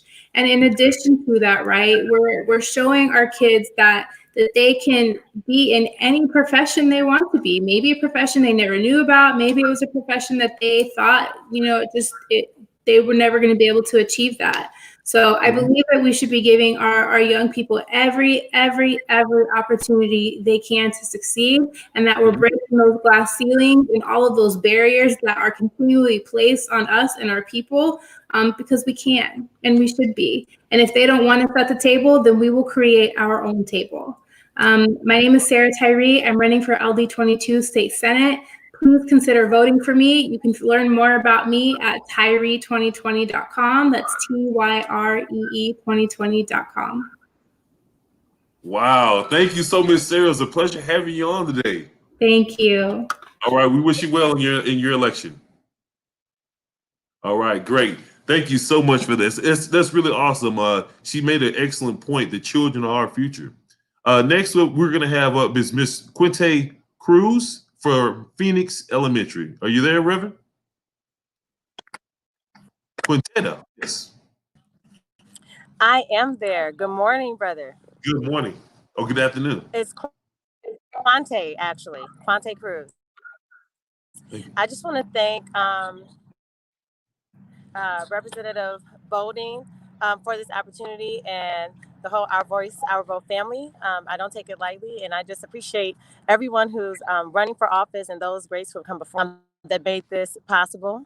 My name is Quante Cruz, and I'm running for the Phoenix Elementary School District Governing Board. For those who aren't familiar, that's the downtown Phoenix area. It goes as far north as Osborne Avenue. And on the south end, it goes past the 17 towards Broadway.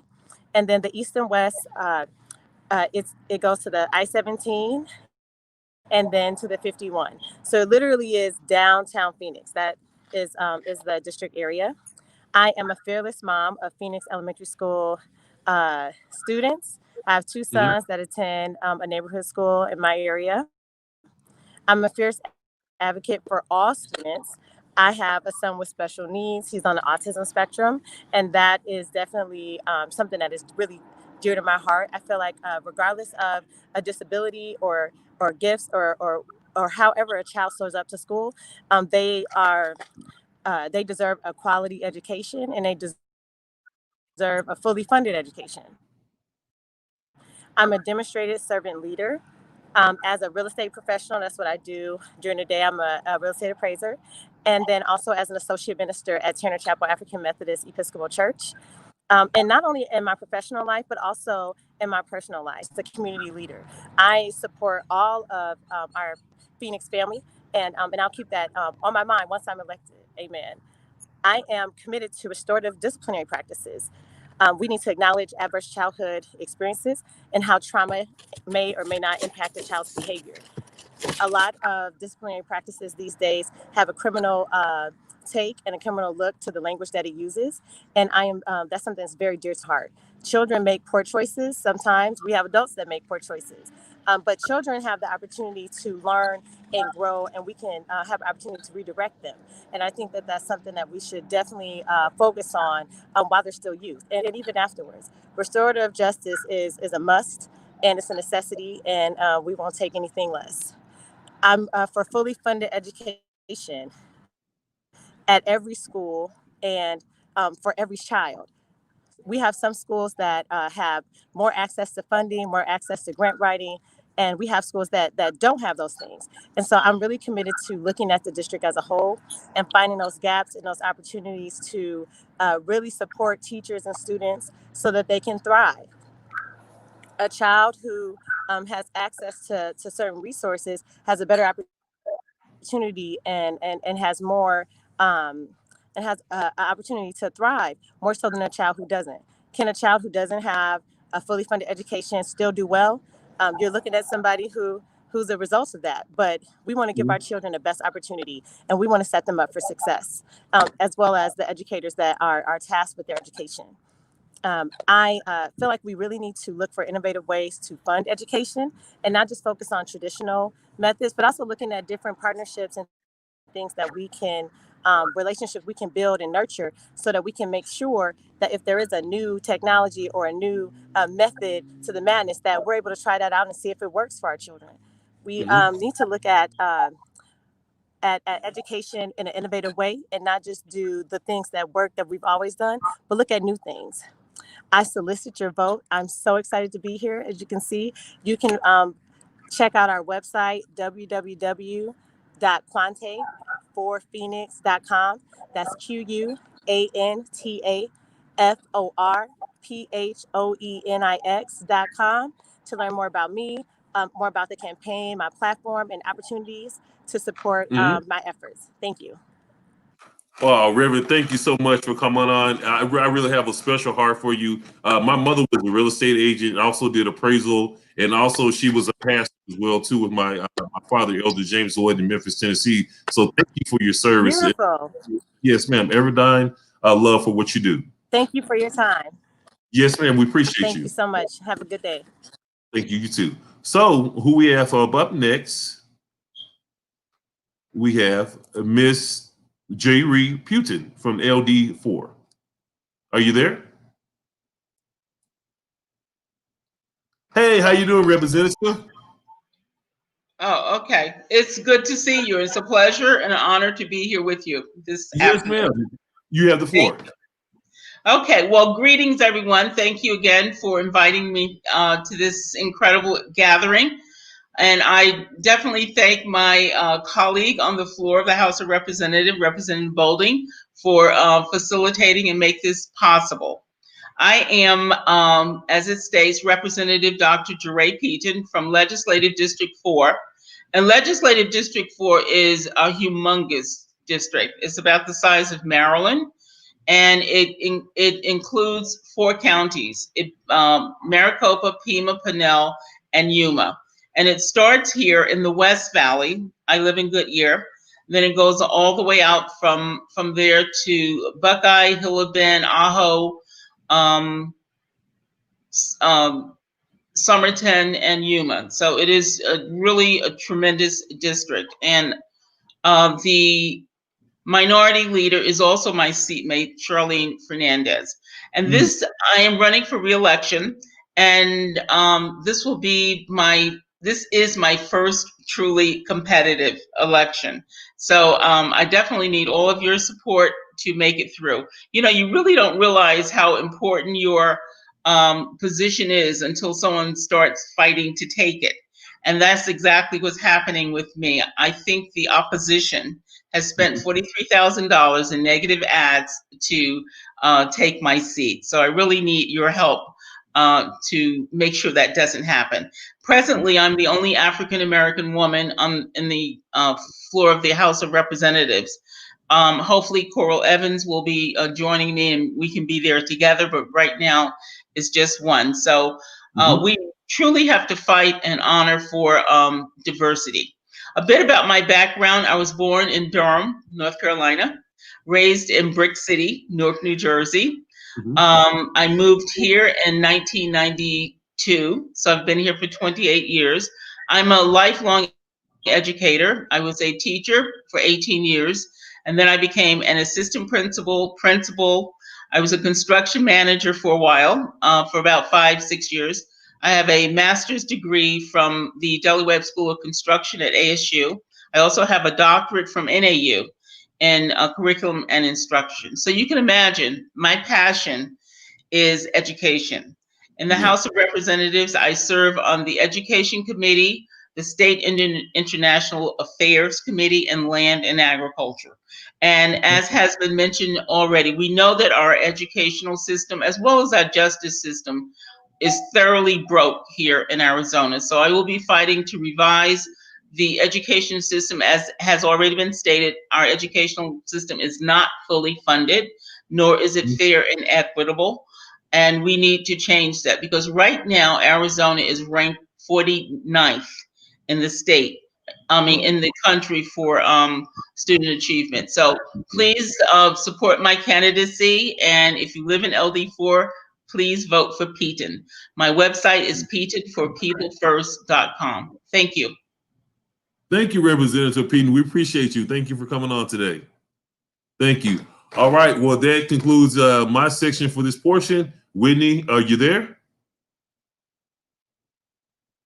Okay, I think she's muted. Are you there? Yes, I'm here, ready to welcome our next guest.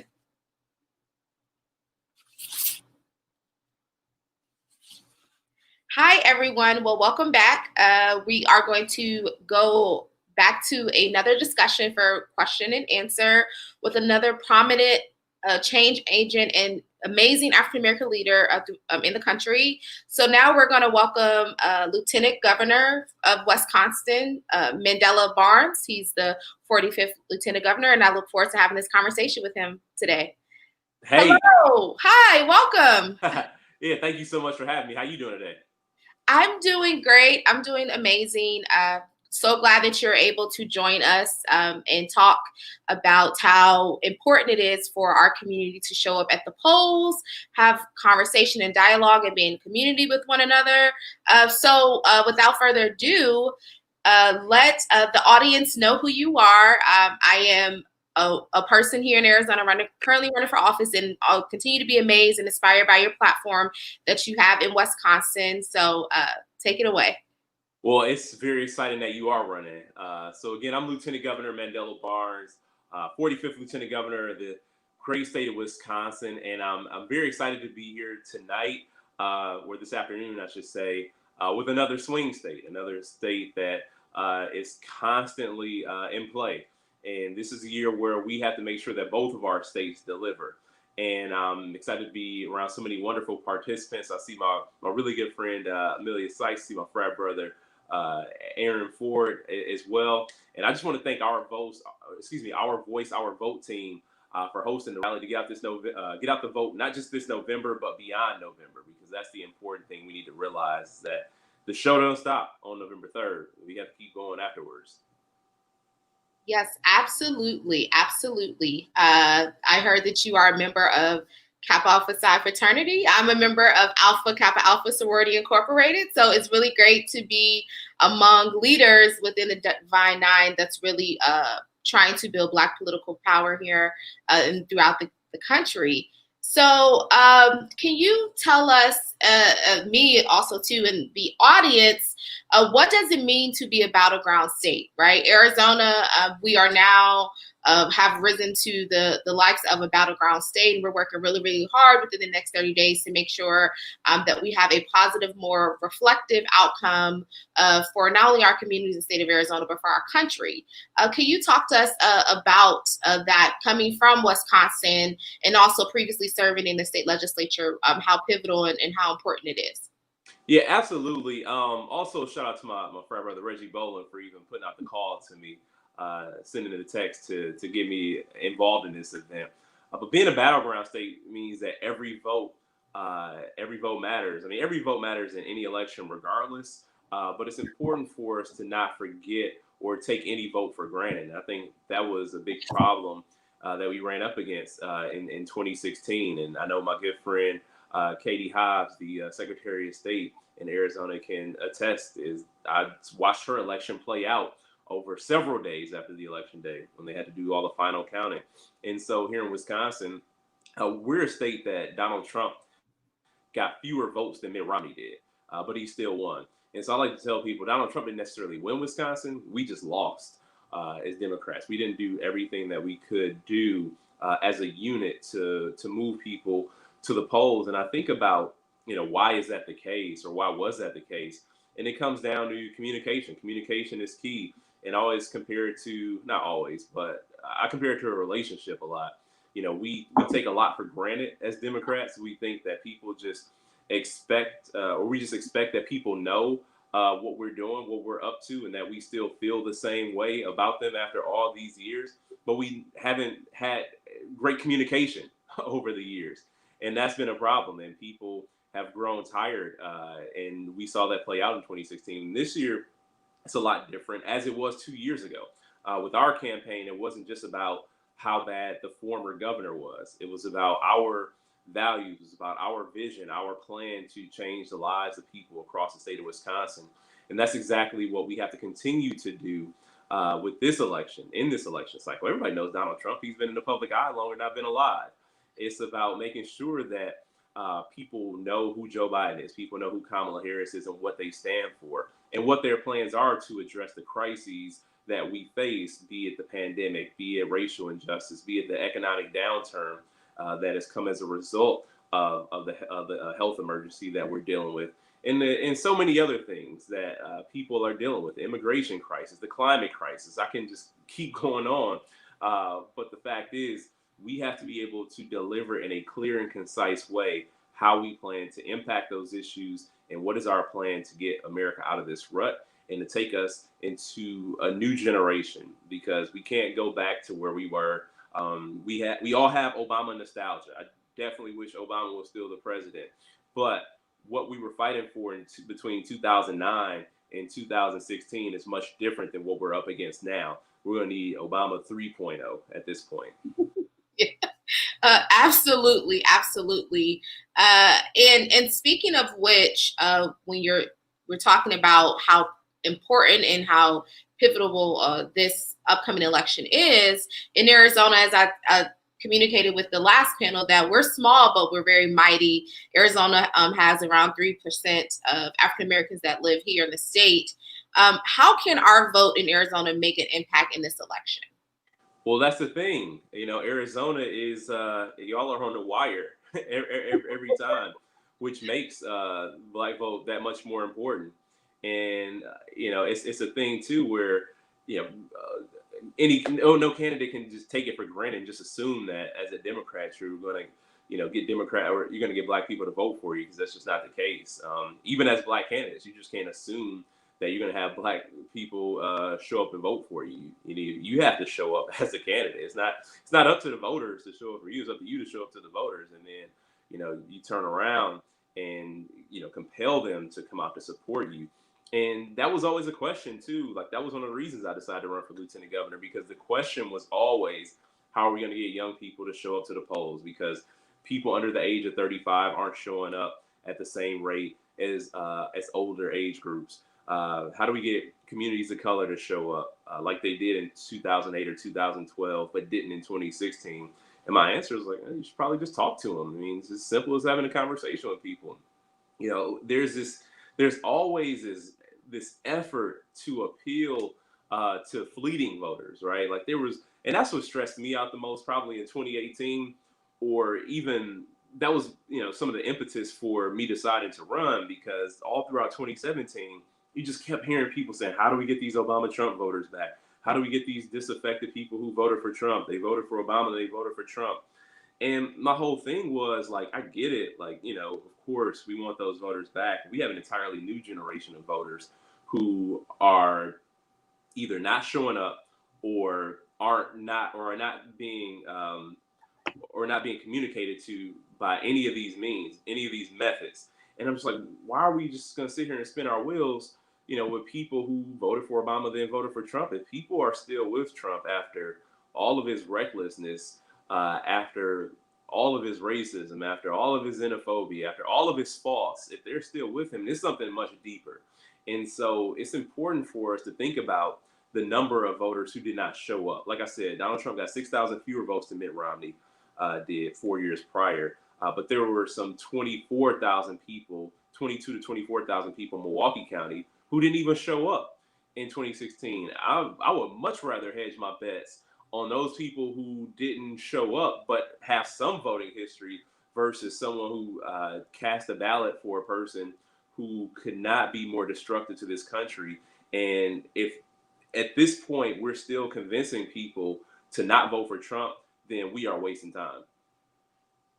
Absolutely. And with that, as we talked about throughout this whole program, how necessary and how important it is for everyone to show up on November 3rd. because we know what's at stake in this election. We've heard the terms, the soul of our country, the fight for democracy, and literally for all of us who live in the margins, it's our survival, right? What else can folks do to take action, right, outside of voting? We know we need to make a plan to vote, encourage our family and friends, but what other actions can folks do to ensure that everyone shows up on November 3rd? Yeah, I mean, I think you said it all right there. Getting your friends and your family. I mean, it's just relational voting. I think that is the most effective means to getting people out there. Folks talking to the people that they know. There is, out of all the tactics that are employed to get people out to vote, that is generally going to give you the greatest return, especially now when it's more difficult to go to big public events. If you are being wise about the pandemic, you shouldn't be going to big public events anyway.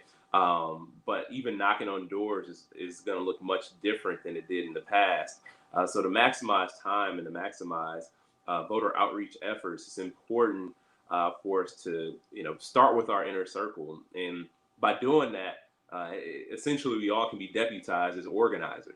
And that's where I got my start, as an organizer. And if you can convince the people that you know that this is worth showing up for, then we'll be able to make the difference. And also, every conversation doesn't necessarily have to be about trying to convince somebody to vote, or you definitely shouldn't shame anybody for not voting.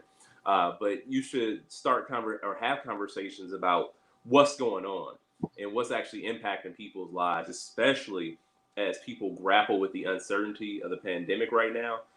It is ever so important for us to talk about the issues that surround that and to be able to have those conversations. Make sure you have good information that you're spreading. We don't want to be a part of the problem, but make sure that you are able to discuss with people and engage in conversations about the realities that we're dealing with. I mean, you get to the voting conversation later, right? But if you can talk to people about what's going on without saying, hey, well, you got to vote, or without leading with, hey, you should vote, people sort of get the message there. Yes, absolutely. And hearing you talk, especially about organizing with things that's currently happening or has happened more so in Kenosha, in your home state, and protests and people taking to organizing and protests to make sure that their voices and their demands are being heard. How is this impacting voting? And also, too, as you being a Black elected official, how does that impact you in your leadership and in occupying those spaces as well? Yeah, I'll say it impacts voting because people, always, people go straight to the top when these sort of things happen. And they'll say, hey, what's the governor doing? And, what's the U.S. senators? What are U.S. senators doing? What are the members of Congress doing? And it gives us a chance to engage in some very real-time civics lessons. And, through different events or just different, communication with people, it's like we make it very clear, like who does what, what's the method for, prosecuting an officer who does the wrong thing on the job. And then when you talk to people about that, they begin to learn. And it's like, oh, well, how did that person get there? And, I don't take anything for granted. A lot of times people just are not aware of the system. People are just not aware of who makes what decision and or at what level. And so you start that conversation at the very bottom. It's like, well, that person got in office, that person makes that decision because chances are they were elected. And so it's, oh, well, people start to connect the dots. And it helps because we're helping to educate people who may not have, had that prior understanding or wanted to have that prior understanding.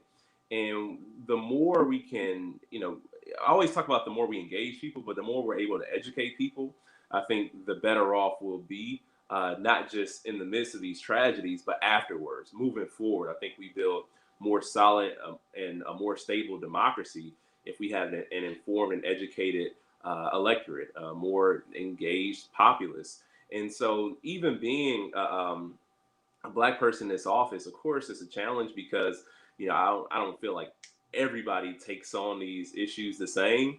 And I look around at, you know, the issues that people get upset about and the things that they get fired up about. And when it comes to an issue like the Jacob Blake shooting, it's like, all right, where you at now? Oh, you sent an email. Okay. Oh, that's how mad you got. So mad you sent an email.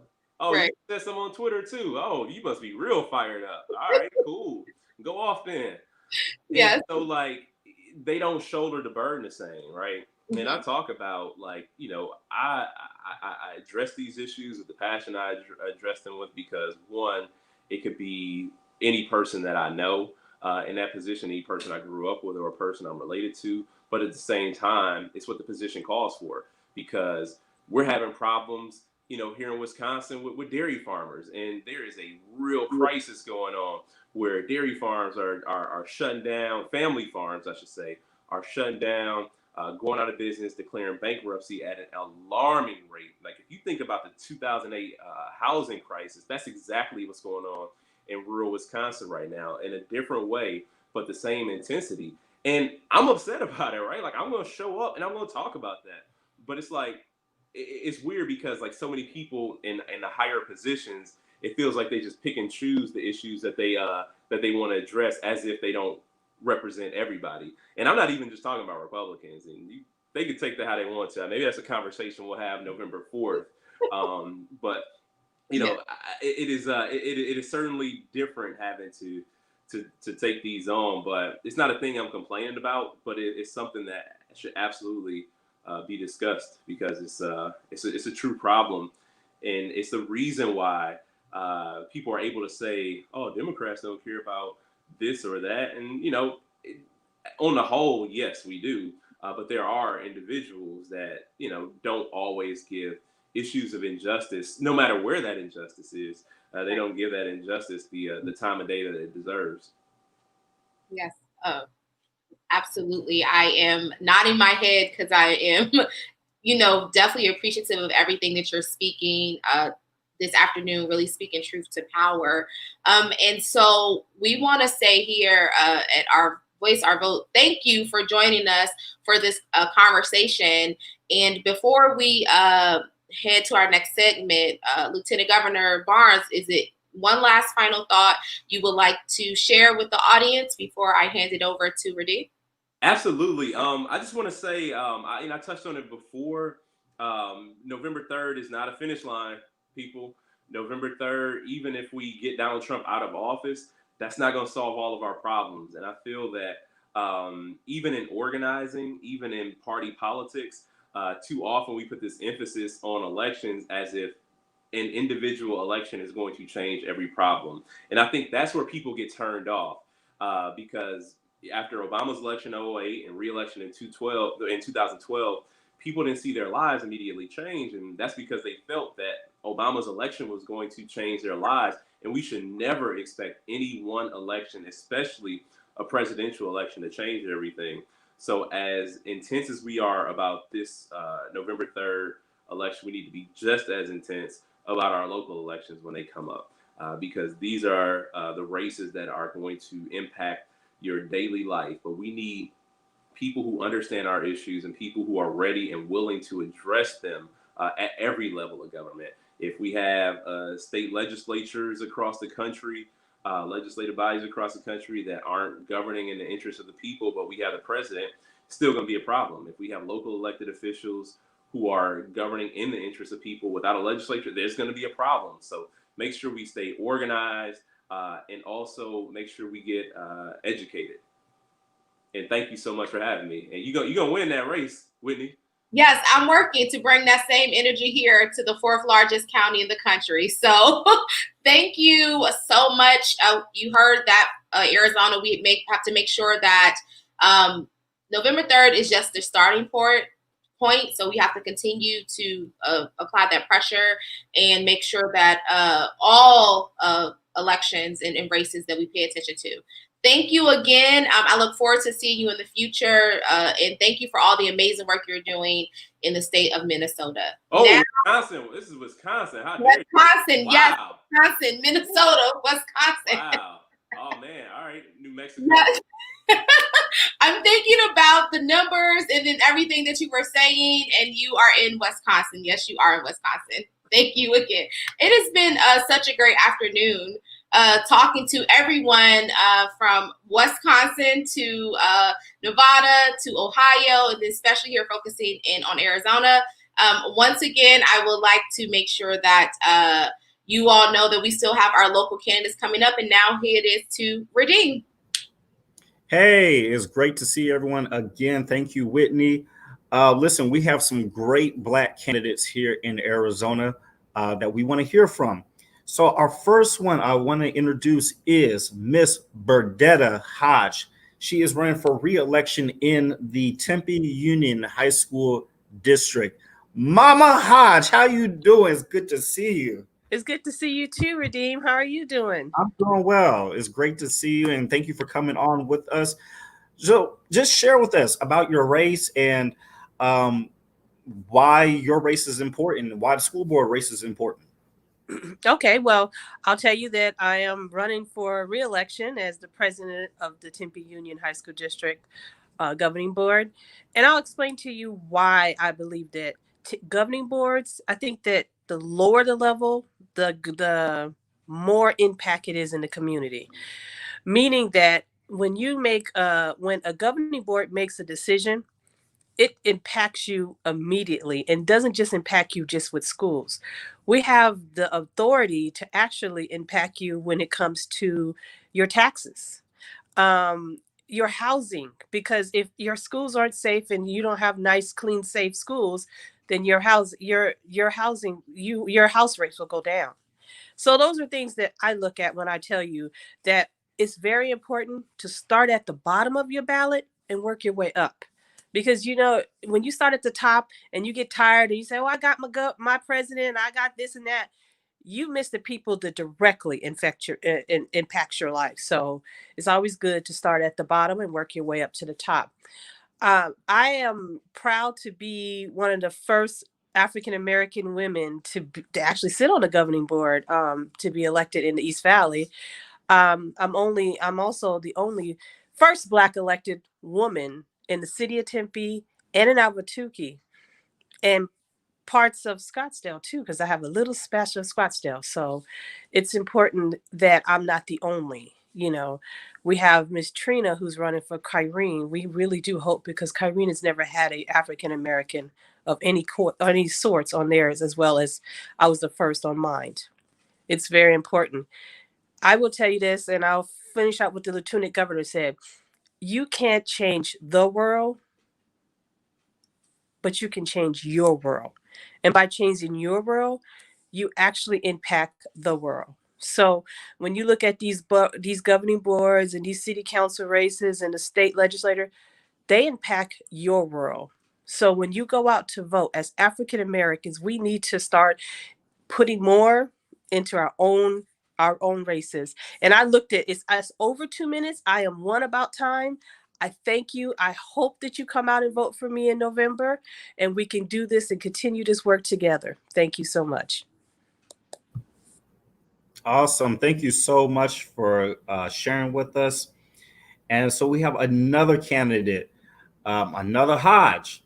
I want to introduce to you Jevin Hodge, who is running for county supervisor in Maricopa County in District 1. So glad to have you, Jevin. Thanks for having me, Redeem. It's a great honor to be here today. I'm super excited to be here with you all. And proud, I have to say, I'm proud of the work that OVOV is doing. I commend Representative Minority Whip Reginald Bolding. And I've seen a number of my good friends join today. So it's been a delight to watch with Lieutenant Governor Fairfax. And I served with Lieutenant Governor Mandela Barnes at the DNC and AG Ford. But most importantly, your host today, I am going to be so proud to put my name placard next to Miss Whitney Walker when we're both elected to the Maricopa County Board of Supervisors. And so it is so exciting. My name is Jevin Hodge. I'm running for the Maricopa County Board of Supervisors from District 1. I'm an Arizona native, born and raised here. And this is the most important and impactful position in local government. The Maricopa County Board of Supervisors is the governing body of Maricopa County and its 4.5 million residents. And they manage a budget of $3.05 billion, virtually handling every issue under the sun, from environmental protections, the public works, public parks, to your water, to criminal justice and healthcare and everything else that's involved there. So it's so important that we have leadership that reflects our communities on this board. And as you heard from Madam President Hodge, my mother, I am proud to be her son, the first African-American woman elected in the city of Tempe. You cannot change the world overnight, but you can change your world overnight. So it is so important that we get out to vote. It is so important that we learn about the candidates that are running for office. And it's so important to start from the bottom of your ballot and work your way back up to the top, because we have great candidates running at every level. And we have great candidates that is going to represent and truly represent and serve our communities. So OVOV, thank you for the work that you're doing. Redeem, thanks for leading us through this. I'm so excited. We have 31 days. Let's get out there and let's do this. Awesome. Thank you so much, Jevin. We are rooting for you, and thank you for all your hard work as well. Thank you.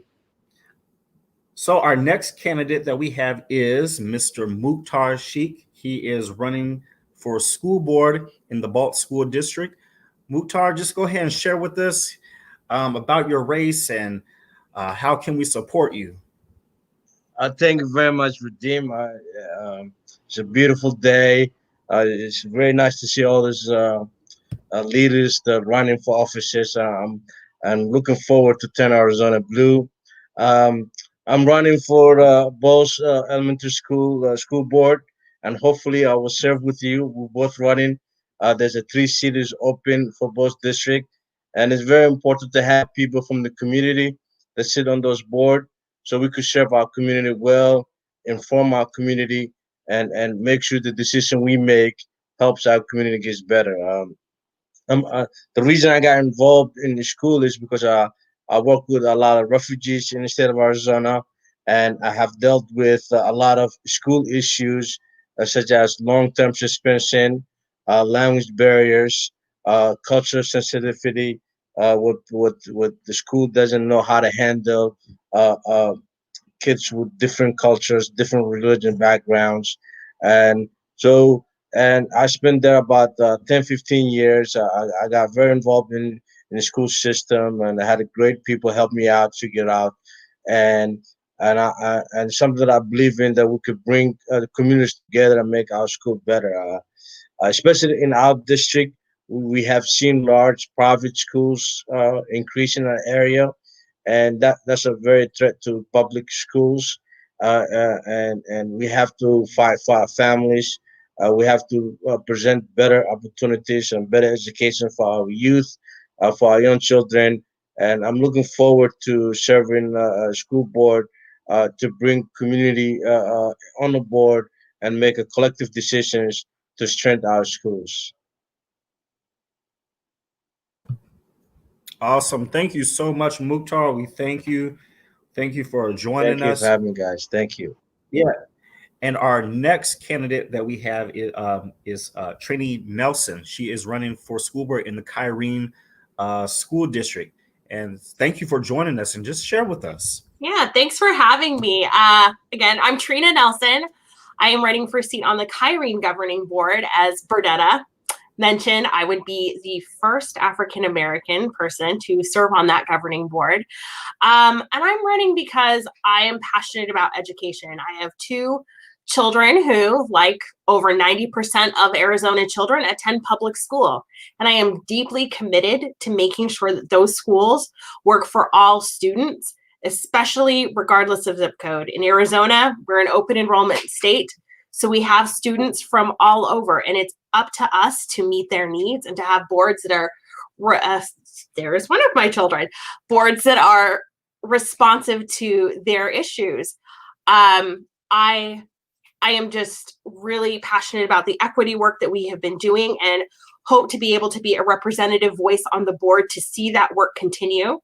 Like everybody else has said, when you get your ballot, they're dropping next week. You want to make sure that you start at the bottom and then work your way to the top. As a nonpartisan candidate, You know, we're at the bottom of the ballot, but that doesn't mean we're the least important. So make sure that you get your ballot, fill it out, return it early, make a plan. Thank you. Awesome. Thank you so much. Yes. Make a plan. And also, yes, I can't stress it enough. Thank you for mentioning that. Vote from the bottom up. We already know who's at the top, but those bottom candidates are very important races. So thank you so much for joining us. Our next candidate is going to be Shelly Jackson, who is running in the Roosevelt School District as a write-in candidate. So Shelly, go ahead and share with us. Awesome. Thank you so much for having me, Redeem. Thank you so much, Our Voice, Our Vote, Arizona. I love the work that you all continue to do. My name is Shelly Jackson, and I'm running as a write-in candidate for Roosevelt School District's governing board. I decided to run as a write-in once I realized that there were 3 open seats, but only 1 person on the ballot. I recognize that here in Arizona, we already have a lot of gaps in education across our state, and representation on the school board should not be one of them. Our students and our community deserve to be represented by someone who understands their values, by someone they can see themselves in, and that is me. In order to vote for me, you do have to fill in the bubble as well as write in my first and last name, Shelly Jackson, Shelly with an EY. And so I'm looking forward to hopefully serving on the board, making some really impactful change and restoring trust in the Roosevelt community as well. Thank you so much for having me, OBOB. Thank you, Shelly, for joining us. We are so excited about your race. Yes, make sure you write in as Shelly with a E, 2 E's. 2 E's. So thank you for joining us. Thank you.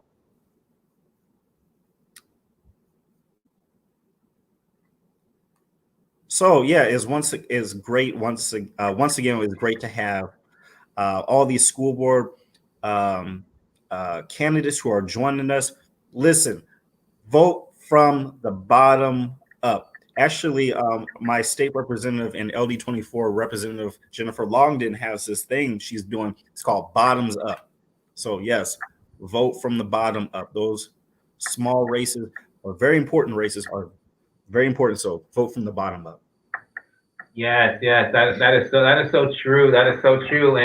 And I know Redeem, you and Justin are doing some amazing work with Our Voice, Our Vote Arizona. And if you could just talk to the people and tell them how they can actually get involved and take action, what's happening in Phoenix and what's happening in Tucson, because we know people, they've spent time watching this, and now it's the time for us to figure out how we can take action. So Redeem, if you want to go ahead and talk a little bit about that, then we'll throw it to Justin.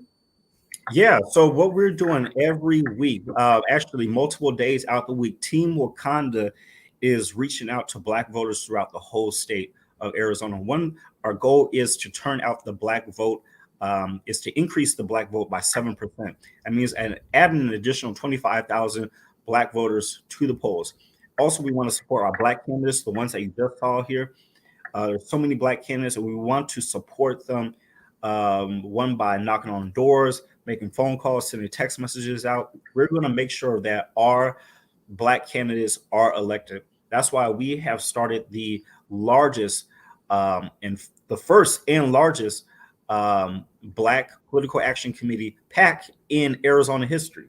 And also another thing that we want to do, we want to make sure that we have volunteers. We want people like you to help us accomplish the goals that we are trying to do. So yes, be a part of Team Wakanda. Should be a link coming soon. But yes, be a part of Team Wakanda and the work that we're doing. We need you. We need your help. Visit our page, visit our website, get involved. Yes. And then Justin Lloyd, you want to go ahead and tell us what's happening down in Tucson? Yes, sir. Well, I'll tell you what, I'm really grateful to be on this panel today and share with such the likes of you gentlemen, and also the panelists and the candidates. So to get actually involved in the city of Tucson with us, I'm actually going to leave my information, Justin at azc4c.org. That way you can email me, and when we have the upcoming opportunities, you're able to actually stay involved with us. Like Redeem as well, we are looking to form volunteership for those who are looking to get involved, where we get out the vote, make sure people are ensuring they're getting to the actual polls, encouraging other ones to get done. And also, too, we are doing the U.S. Census. As it turns out, it looks like we are going to be going to the 31st. Just waiting for that official date to be confirmed. But we will be having our last and final voter registration drive. Dancing in the Streets is going to be with Mr. Joy Rogers on Monday from 10 to 1. So please do email me, request me on Facebook, Instagram. My name is Justin Lloyd. I'm the Regional Organizing Director for the City of Tucson for Arizona Coalition for Change. And thank you for every last one for being on the call and in attendance today. Thank you. Thank you so much, Redeem. Thank you so much, Justin. Thank you, Whitney, for being our host today. Thank the panelists who literally were at all parts throughout the country and who decided that Arizona was a place that they wanted to make sure they would show up to let us know that right now we are a battleground state. We will be deciding not only the next president of the United States, we'll be deciding who's going to be serving us in the U.S. Senate. And we know there's so much at stake, not only who's going to be the next Supreme Court justice, but so many important issues like healthcare, issues regarding, Roe versus Wade, issues of equality. All of those will be front line for our Supreme Court.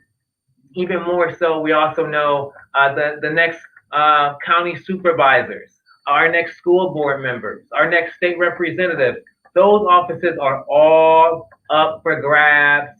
And it is important for us as a community to recognize the power, the strength that we have. Now is the time to get involved. If you look inside of the chat, you'll see a link. Click that link, join Team Wakanda, and say, like, I want to sign up for a shift. I'll sign up for a shift to make phone calls. I'll sign up for a shift to send text messages. I'll sign up for a shift to actually go out and knock on doors, because we have folks with PPE, we have face masks, face shields, and we're out there making sure our community is ready to go. And I think that is just extremely important. There is also another race that's happening. And this race is another race with regards to our school board. And we know many times that you've heard the word, I'm the first. I've been the first to be elected to this office, the first to be elected to that office. In the city of Mesa, the Mesa School Board is a race that matters. The Mesa School Board is a race that we have a strong candidate who has served over the last 4 years doing amazing work.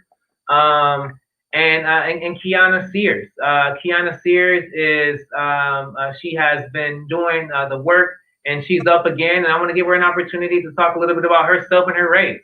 Kiana? I am here, Kiana Maria Sears, on the road trying to get signs on the street. It's so important for us to vote for all school board, but Mesa in general, because it's the largest school district in Arizona, but it's also the largest minority. In Mesa, there's a lot of disparity for our children of color, especially our Black children, are only graduating at 78%. So we have a lot to make sure that we get our students across so they can not just attend school, but complete school, get a high school education. So that's what I'm fighting for. There's a lot of actives, but it's important that we look at success children and that they just don't complete, but they complete successfully in all areas of education. That's one of the reasons why I fight for policies that stop the disparity in discipline, as well as make up those achievement gaps and make sure that our students have the right supports and not are placed in special ed, because our students need the supports that all other students have instead of being pushed out of regular education. So those are the reasons why I'm running. And you can go to my website, which is Sears for MPS, which is Sears for Mesa Public School. I always say Sears like the department store, but unlike the store, we're just getting started in Arizona. So thank you for having us today. Yes, yes. Sears like the department stores, but we ain't closing, we ain't going out of business. We just getting started. Yes, Kiana, thank you so much for the work that you do, leading the largest school district in the state. Thank you all for being with us here. We've been on for a little over 2 hours, and we appreciate you all for being here because it matters. We know that in 2020, it is the most important election of our lifetime, and we will show up, we will show out, and we will make sure that we do whatever we can to change the outcome. And before we close out, next Wednesday, Our Voice, Our Vote Arizona is hosting an outstanding, amazing, spectacular, whatever you want to call it, event. We are doing a drive-in watch party for the vice presidential debate. So we have rented out a drive-in movie theater, and what we'll be doing is we will have a drive-in debate where we will have a watch party at the drive-in, where if you actually click on the link inside of the chat, you can RSVP, and you can, in a safe way, come to the drive-in, turn on your radio, watch it with a group of folks. We want to make sure that we can still convene and get people together in a safe way. So at the drive-in debate watch party, please make sure you come out. It's going to be an awesome opportunity. We'll have food there. We'll have other things there. So make sure that you can definitely make it. So with that being said, we really appreciate you all so much. Thank you for being here. Share this link because we know those who weren't able to watch it live, they can watch it later. So we really appreciate each and every one of you. Thank you to the Our Voice, Our Vote team that's doing all of the work behind the scenes to make this possible, and we really appreciate you all. So see you next time.